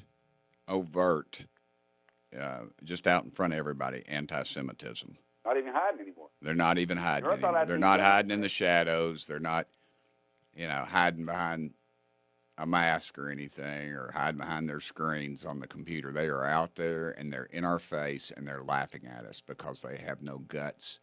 They're afraid to go after them or to call them out for what they are. The Republican Party hasn't got the guts to go after them either. We don't have the guts to do anything. Neither party does. That's why folks have got to get riled up and ticked off and do something about it. Hang in there, Tim. Keep going, buddy. Thank you. Are you concerned at all about Netanyahu's chances in the upcoming election in Israel? Yeah, I met Netanyahu. He's coming in next week. Yeah, and I met him. I mean, you and I gave him a fist bump in my car. There you go. And I am concerned. I don't know where that's going. I don't know. It's a different procedure over there. It's a different branch of democracy. They don't vote for the person. From what I understand, they vote for the party, and then the leader of that party becomes the leader of the country if it's the majority. So it can be very volatile, which it is. But I don't know where that's going. I sort of think it's kind of like Brexit and Trump. We're being told that he's going to get beat, and in fact, he won't. That's sort of my gut feeling, but I could be wrong. Well, go ahead. I'm sorry. I have a quick question before you have to run. So many that are in politics say they're not in it for the money. Would that be true? I'll tell them next year they're going to work for free, and then ask them and see how many you got back. We got a call we got to take. Okay, Tim's leaving, so it's all right. Go ahead. It has to be real quick. Go ahead, Stimpy. Yes, Tim. Thank you so much for actually going on the air today. It's been a treat, and I'm sure that many out there would agree. Thank you. Now, one of the things I was curious about is because when it comes down to the blatant anti-Semitism and it's like this collusion to try to destroy our Constitution and the laws that protect our rights. Is it possible that these people that are supposed to be representing us on a national level, that their oaths to office can be redacted just because with that it does carry a very hefty penalty that's punishable by up to time in prison as well? Because what they're doing is so against the laws that our forefathers actually established for the safety and well-being of this country. The problem is you got to have somebody willing to enforce it, and at what level. And I don't see that happening. I don't know the legalities of it. I'm sure they've got lawyers that can explain it all away as they'll hide behind the First Amendment. But the reality is that that there's a brand of hatred that we have not seen in this country before, and it's being institutionalized, and it's accepted, and it is walking the halls of Congress. John, I want to get back to this question just real quick. Simpy, thanks. John, I don't know if you wanted. No, we need to get going. Do you have something real quick? My question to you is: they say they're not there for the money. My question to you is this: how do we get good men and women to run? Because you say it's done at the ballot box, but that's only by getting people like Tim Burchett with a conviction or Jason Zachary with a conviction to get in there and get the job done. I don't know that that's it. I don't know that that's always the case. I'm not the savior of the country, much less the party. I don't even know if I am of the second. I know I'm not of the second congressional district. Fair enough, but if we had more like you, things would be different. Things would be different. But you know, I've often said you got to elect a Jimmy Carter before we elect a Ronald Reagan, and we've got people out there that are stars, and they get squashed because the power brokers and the big boys don't like them. They'll pull them in, and it goes back to what my dad told me. I know we're getting ready to go, but when they would elect a student body president who was going to change things, going to really get after the administration, Dad would see him at the faculty club eating with the president of UT, and they'd wine him and dine him, and they'd reel him in. It's the same way in D.C. It's the same way anywhere else. You start seeing those bright lights, and you start believing your press releases. And that's why people need to come home on the weekends. You don't need to make it everybody said, you need to move your family up there. Heck, no, I don't need to move my family to that hellhole. I need to bring them back to East Tennessee. And it makes, the worst I feel in the week is when I get on that plane to go to D.C., and the best I feel is when it touches down in Knoxville, because I know I'm going to get to see my wife and daughter. And I'm back here where people actually have a clue about what's going on in both parties. Well, Tim, thanks for being here. Thanks for being out in Loudoun County last night and taking care of your constituents. Yeah, that was great. We had a great time. We always appreciate you taking the time to spend time with us. Tim Burchett, and we're going to be back with more on Real News.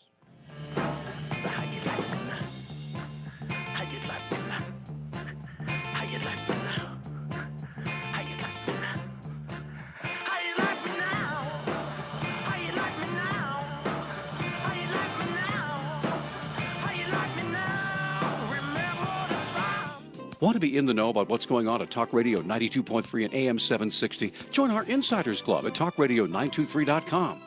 If you become a Talk Radio 92.3 and AM 760 insider, we'll send you emails with breaking news, programming updates, and of course our fun contests. It's totally free, so what are you waiting for? Head over to TalkRadio923.com and sign up under the Insiders banner on the front page. It's your all-access pass to Talk Radio 92.3 and AM 760.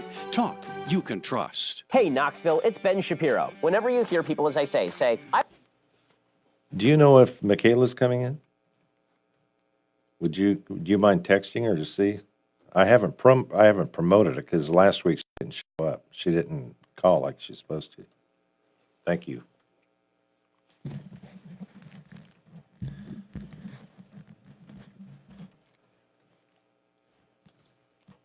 Can you please not yell at me on air again? Honey. Don't yell at me on air. Honey. You can point at me and tell me down or something. I don't know how loud it is in there. I'm in here. I didn't realize. I can hear you and Richard talking. I can hear everything in the background. But you have a door that's not shut, and mine was. But if I shut it, then I have a Mr. DeForest who complains because it gets too hot in here. I need to lose weight anyway. We can shut it. Yeah, this could be your 3-hour sauna. It's fine. It could be. Just don't yell at me on air. Point at me or something. Signal. You can talk to me, in different ways than just, yelling at me, okay? Please. I just really appreciate that. I don't like when you yell at me. Makes, it's flashbacks. Gives me flashbacks.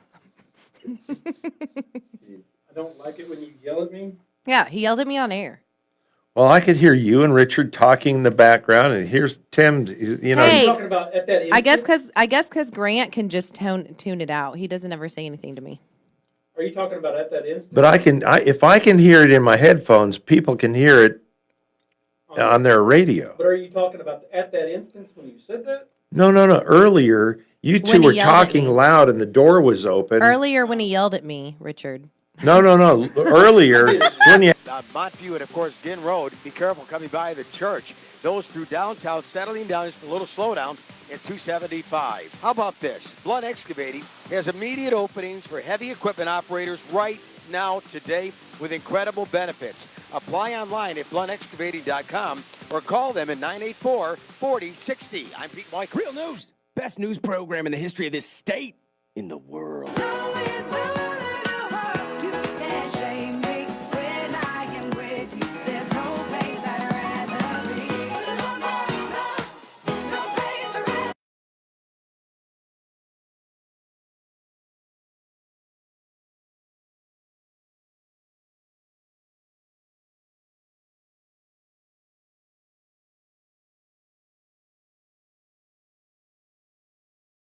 Welcome back to Real News. This is Rich DeForest taking over. Thank you very much. Welcome back. John, glad to have you in with me today. My pleasure. Thank you. Yes. I want to rant. I know it's not, everyone gets surprised every time I go on these rants because it's so not my nature.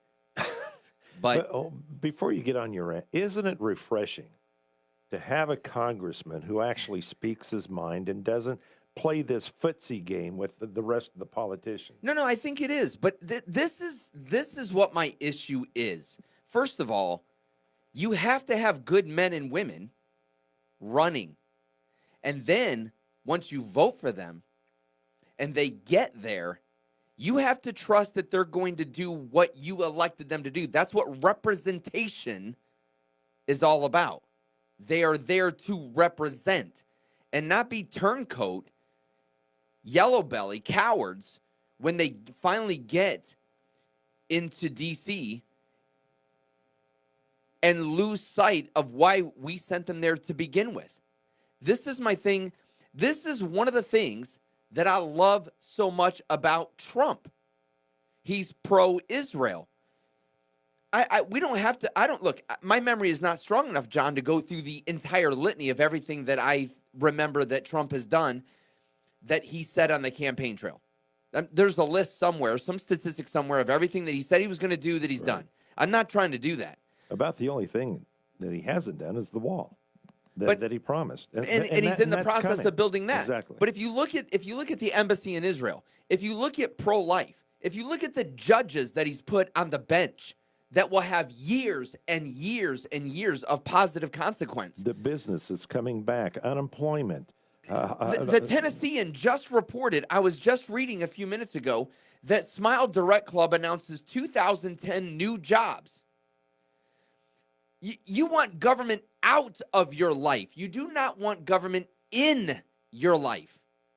And that's what Trump is doing. Is he the moral, salvation of the Republican right and the conservative right? That's not his job.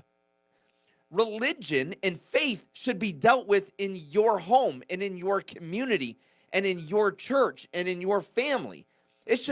I'm not saying we don't legislate and we don't lead and that sort of thing with morality. I'm not saying that. I'm not saying we can't have religion in Washington. We can. But Trump has done more for pro-life and pro-religious freedom than any president has, even including Reagan. And I'm a huge Reagan fan. Just saying, we got to have good people vote, good people run, good people have to vote for them, and they got to do what we send them there to do. Amen. You're preaching to the choir, man. Hey, we're going to be back after the top of the hour break. You are listening to, well, I guess we are too. We are too. Real News here in the FMT Insurance Studios of Talk Radio 92.3 and AM 760. Michaela is in the house, as well as a stick horse is in the house. Well, I guess we'll learn more about that. Hey, when we come back, we're going to learn more about what's going on in Nebraska, all of the flooding and how it may affect us directly. That's all coming up on Real News.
you still have the Bill of Rights basically to. For a long time, it's been a very hard decision for every president. No president has done it. This is very much like Jerusalem, moving the embassy to Jerusalem. President Trump told Fox Business Network's Maria Bartiromo the move is not aimed at helping Israeli Prime Minister Benjamin Netanyahu win re-election next month. Fox's Simon Owen has reaction live.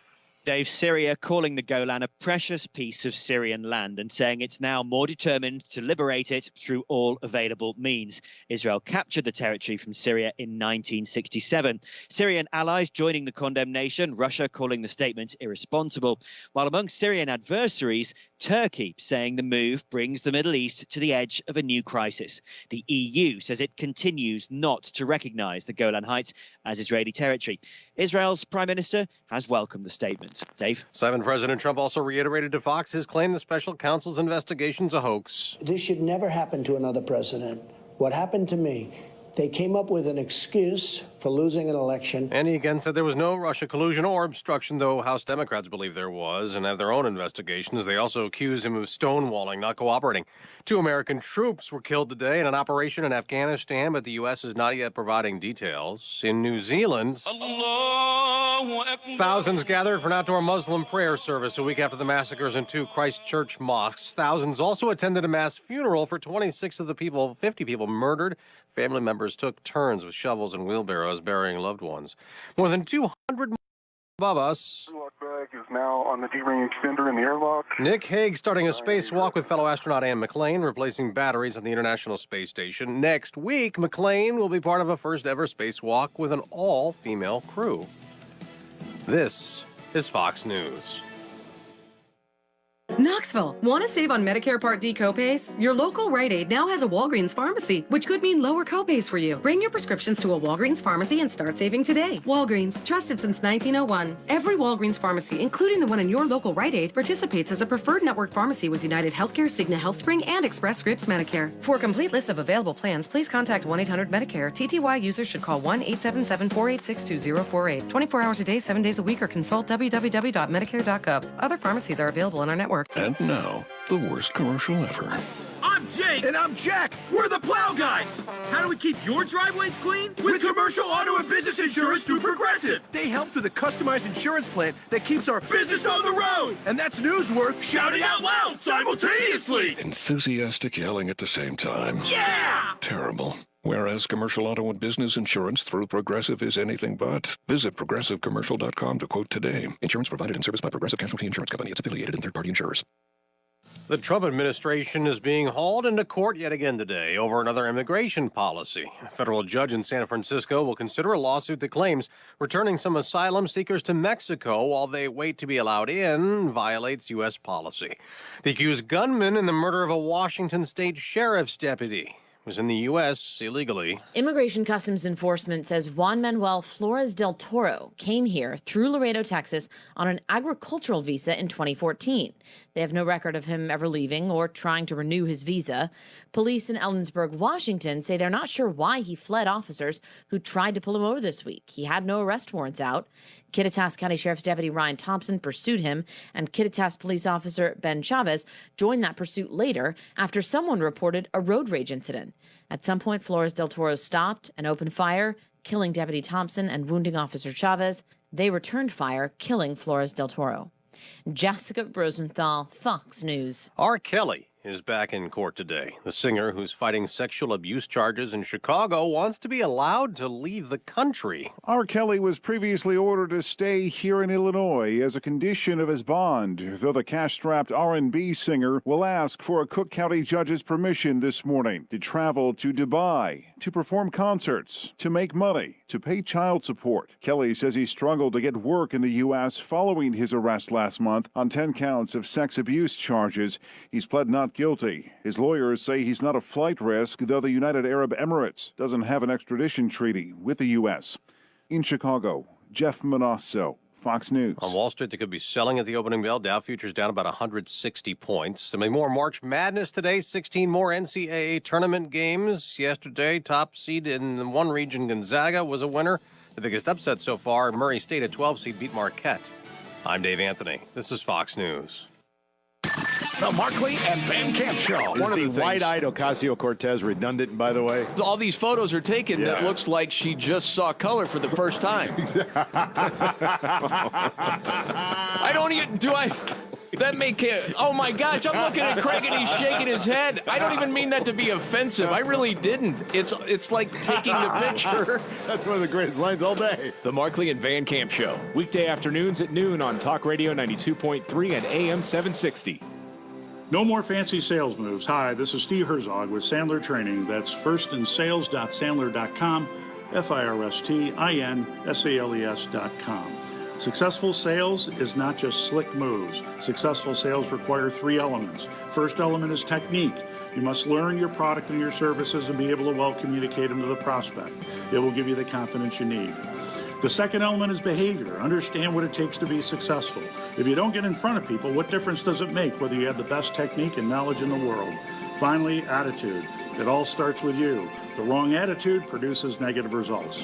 Not fancy sales moves, just attitude, behavior, and techniques. This is Steve Herzog, and this is your sales mastery moment. Firstinsales.sandler.com. That's FIRSTIN.sandler.com.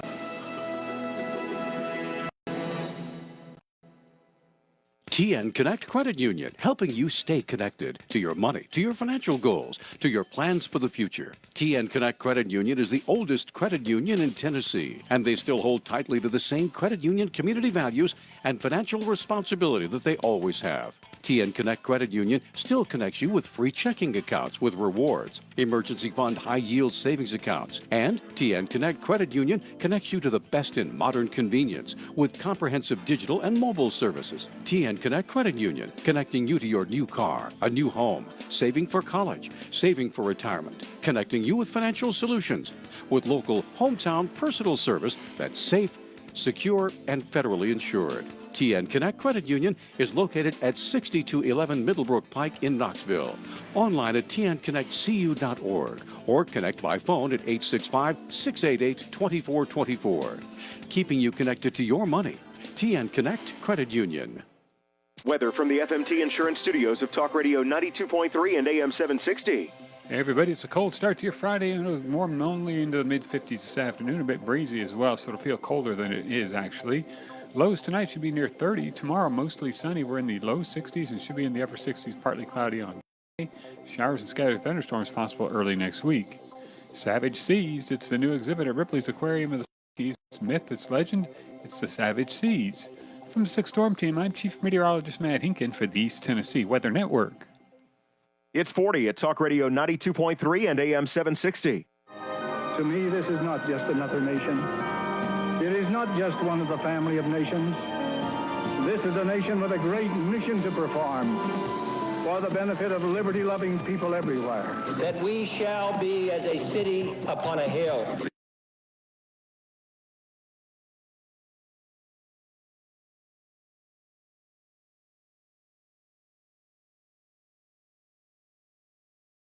Charlotte's on the line to reiterate what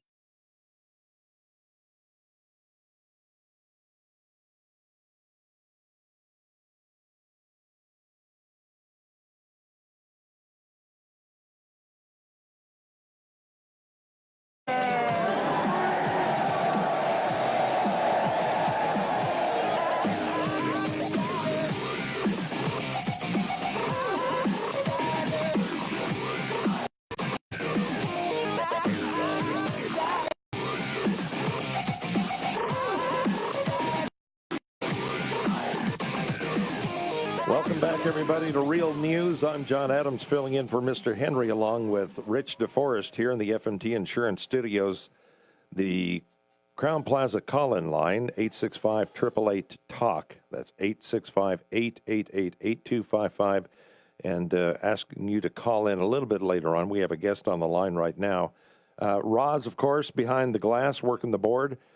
Major flooding has left at least 4 dead in Nebraska, Iowa over the past week, and is slowly receding in some areas, but rivers are likely to be flooded for days more, and additional rain and melting snow are expected to make flooding worse.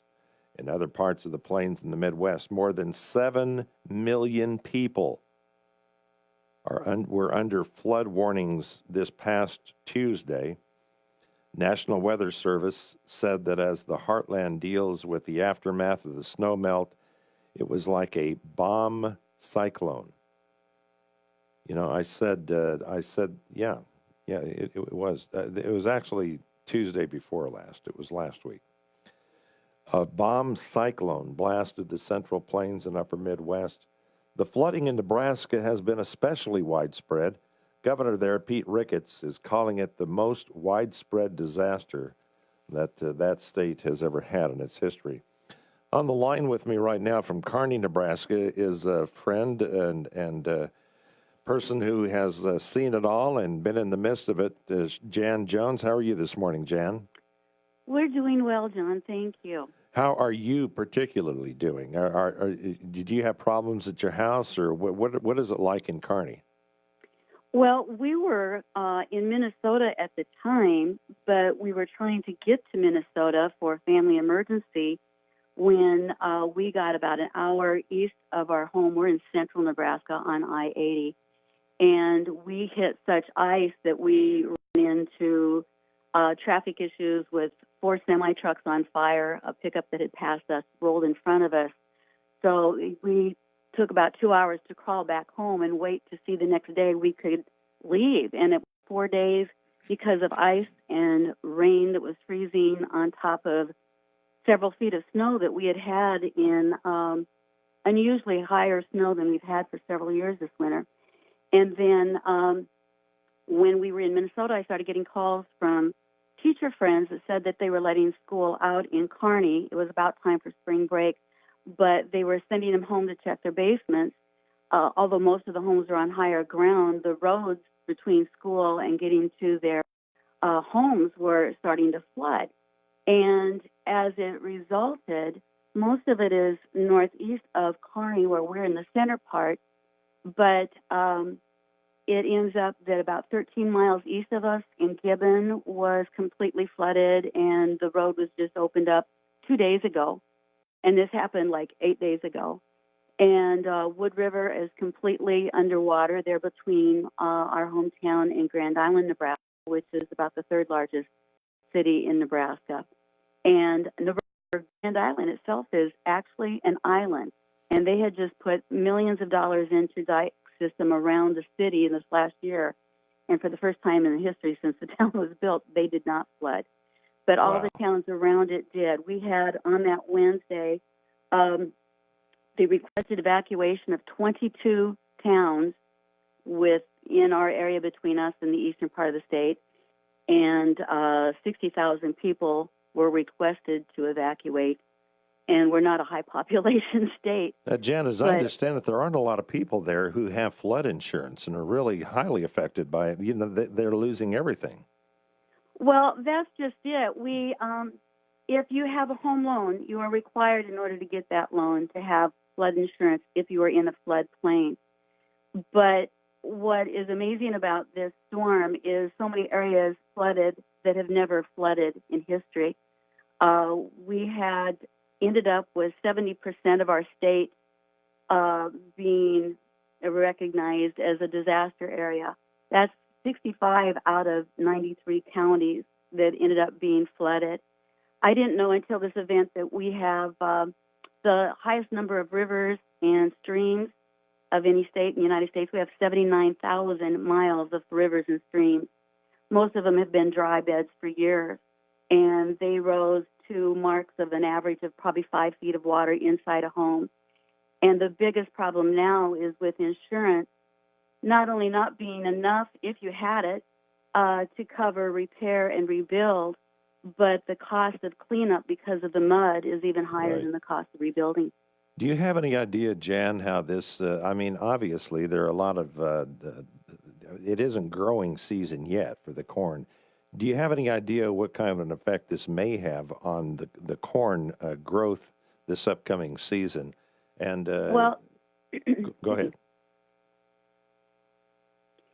Two things that, you know, we were with our small group last night, which is made up of a lot of farmers, And two issues that even if you were not hit by loss of livestock equipment or buildings, that many farms that would have otherwise survived had so much silt move in with the mud that they have 6 inches of sand on top of good topsoil.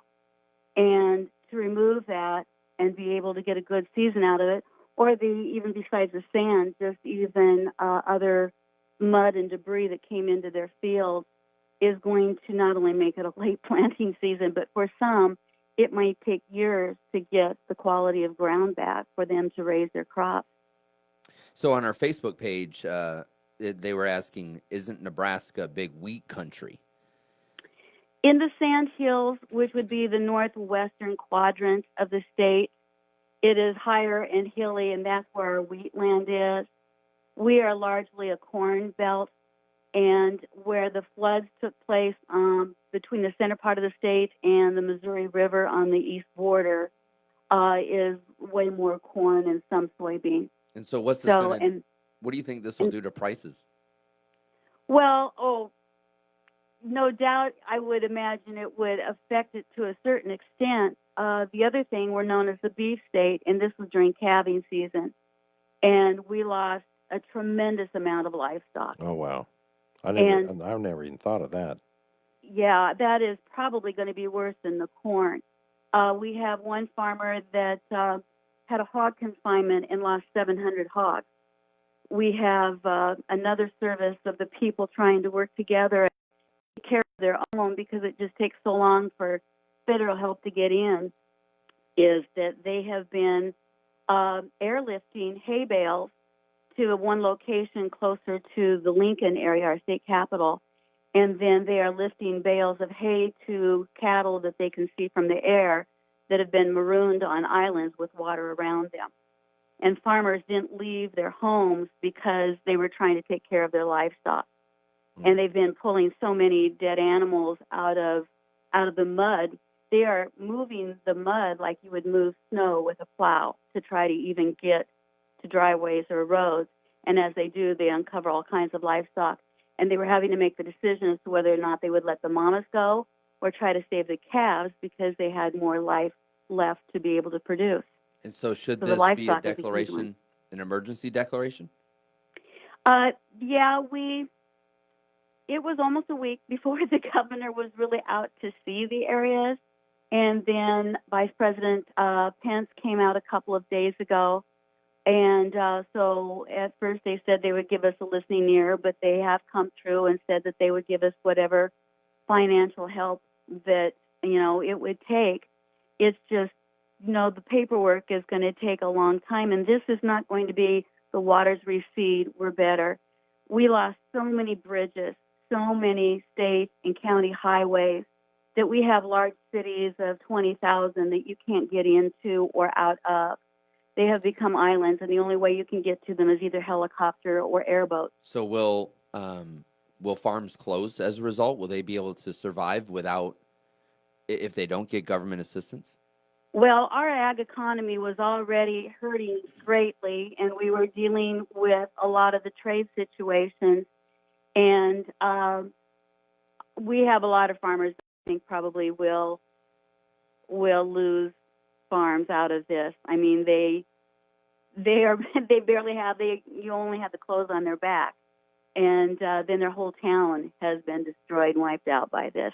Towns that are like 1,000 to 5,000, we have several that are just completely under mud, and I don't know for sure how that infrastructure is going to be able to recoup. Certainly not for the next year or two. But, who else is going to take care of the farm unless it's the people themselves? It's just that the economy is really going to take a blow from this because it's going to take a long time to rebuild these. We had a major dam that actually had been closed down as far as active use, but this dam in Spencer, Nebraska, the Spencer Dam broke, and that's when we had a tremendous amount of flooding and loss of homes and farms, and then, of course, it was going downstream, too. And it wasn't just water standing. It was raging water, like a hurricane over an ocean for several days. Well, Jan, we're going to let you go. We appreciate so much you taking the time to fill us in on what's going on in there. Tell Delmer hi for us, and know that our prayers and our thoughts are with you all. Well, here's a quote that came from a state trooper that says it all about the spirit in Nebraska, though, and I don't want to make it sound like we will not survive because they will take care of their own. But the comment that was said over and over was, if I have little, but you have none, then you can have mine. And that's the attitude. There are people over here that are just coming out of the woodwork, quitting their jobs, or not quitting their jobs, but leaving their jobs for 2 weeks without pay and going to help others. And if it wouldn't be for that, I don't know how the state would survive. But they will because they're resilient, and they will because they take care of each other. And the attitude is just nothing but really up. I don't mean to paint such a sad picture because they will somehow survive, and the grace of God will be with them. And the Christian community in this state is just, if it isn't with you already, it soon will be because of those that step out and help each other. Tell you, Nebraskans are some of the best people in the world. My wife and I, Jackie, as you well know, I'm really talking to the listeners here, lived there for a while. It is the state and the city, Kearney, where my first daughter was born, our first child. So we have very dear memories of the area, and love you very much, Jan and Delmer. Thank and you. Everybody there, and we wish you the best, and we'll be continuing to pray for you. Well, we will survive, and God will take care of us, and we're going to be fine. It's just going to be a rough road ahead, but it will be okay. Thanks, Jan. Thank you for calling, John. Bye-bye. Take care. Love to all of you. Bye-bye.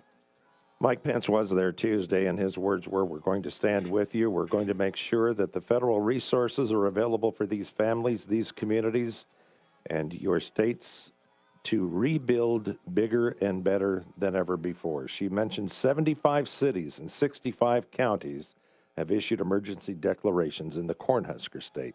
Not just the corn, but the beef as well, as she mentioned, many dead animals. We're sorry to hear that. It's a great state. We're going to be right back and talk about several different things. Michaela is in the house, so we'll be talking about what's going on around Knoxville this weekend. That's all still to come on Real News.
This is your fault. You did this.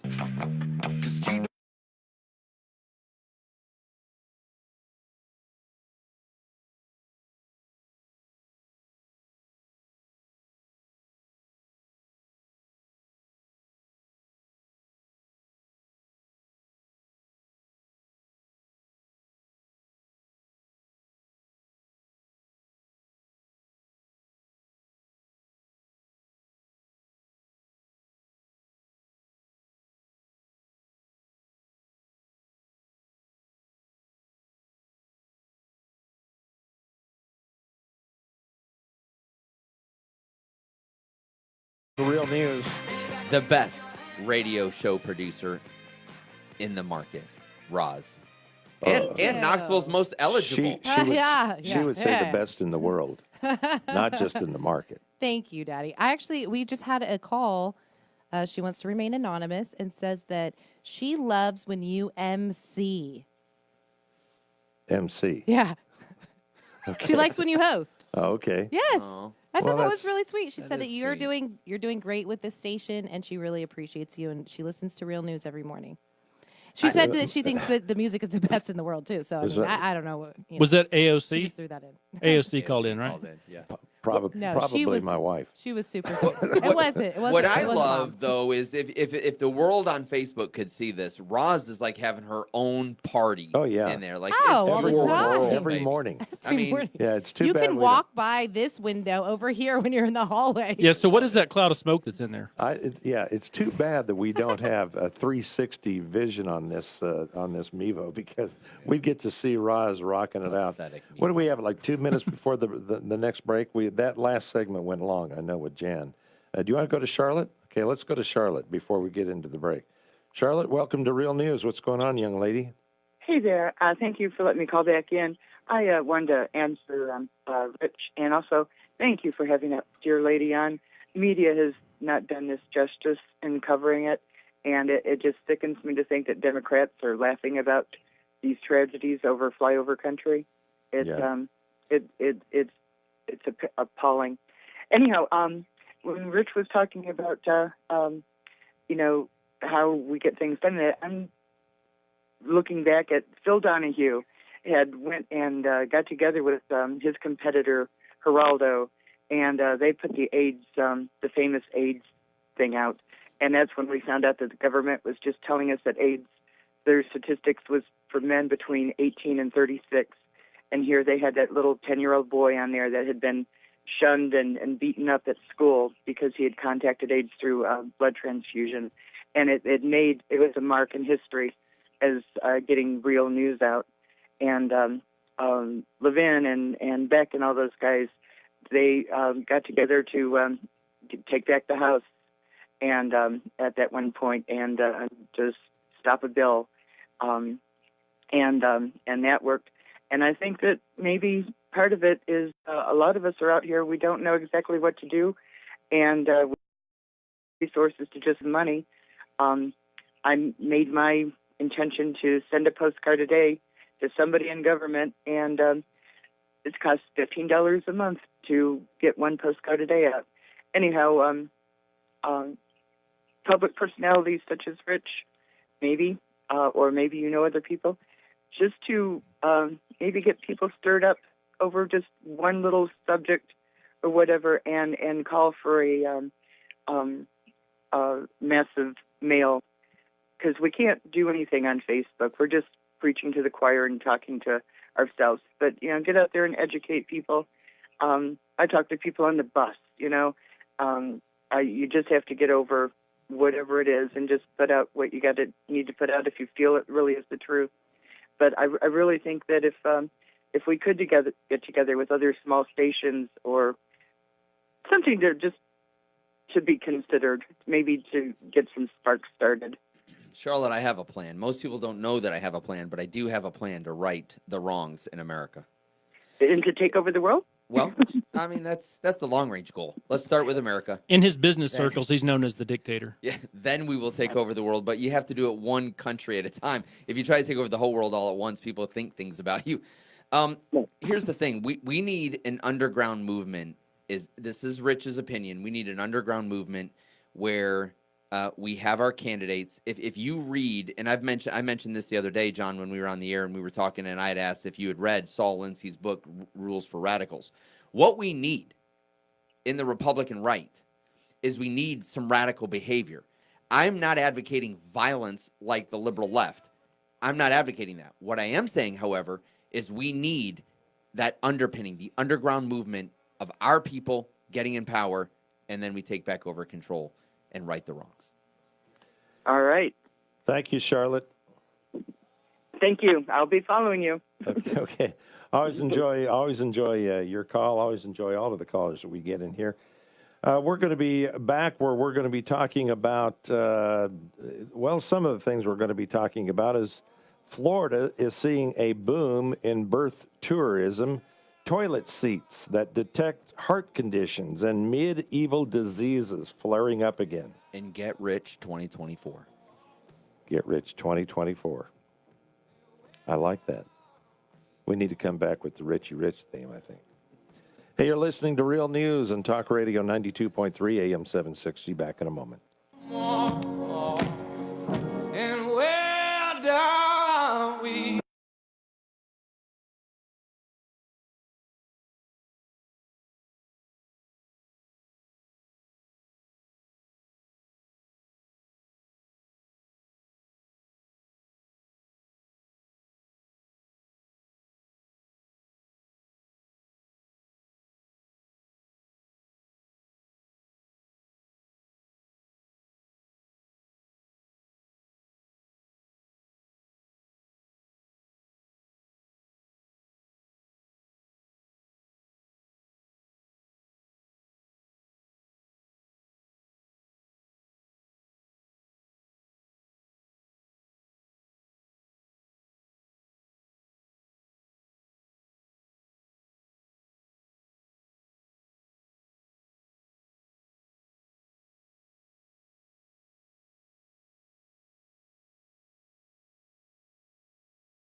Welcome back. It's 9:38, 41 degrees in Knoxville. I'm John Adams, filling in for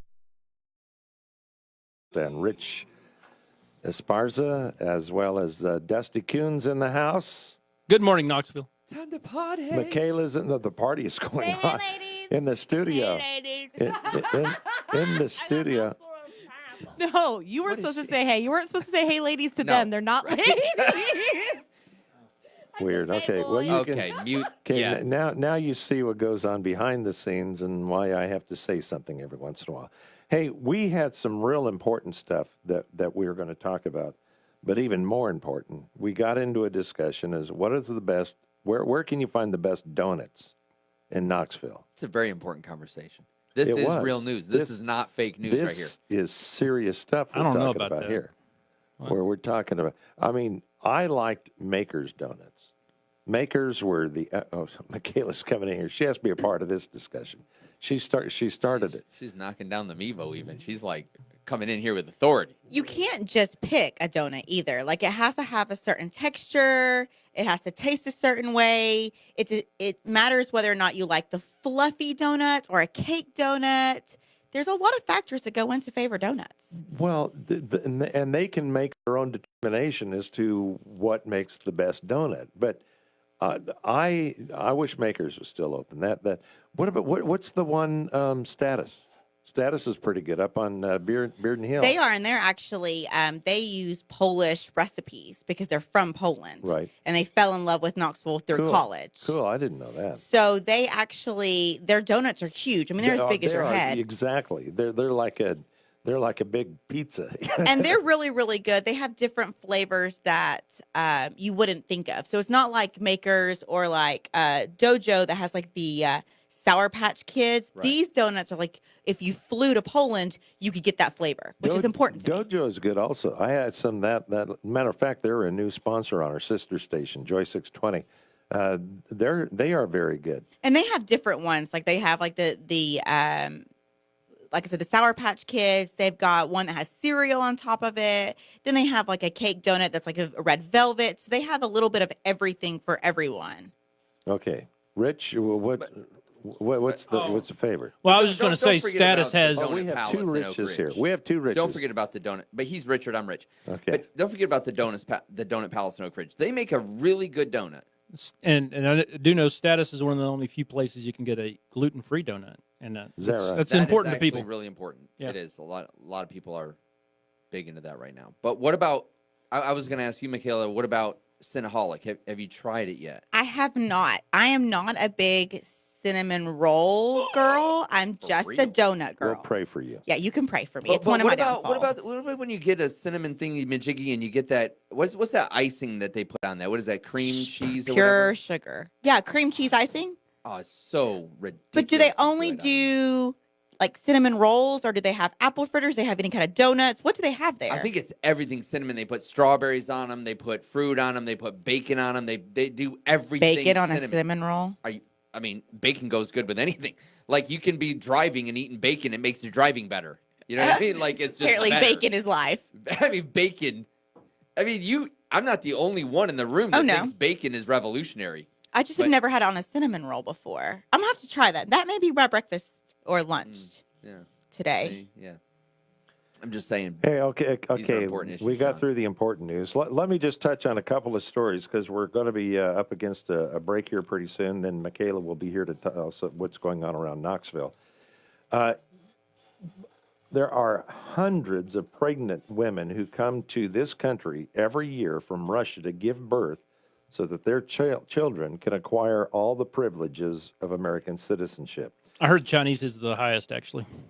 Well, I just don't know that. thought I'd throw that in there. I do know this. We came from Florida. My wife is a neonatal intensive care nurse, and she said they were coming in Florida Hospital in Orlando all the time, just simply to birth the babies.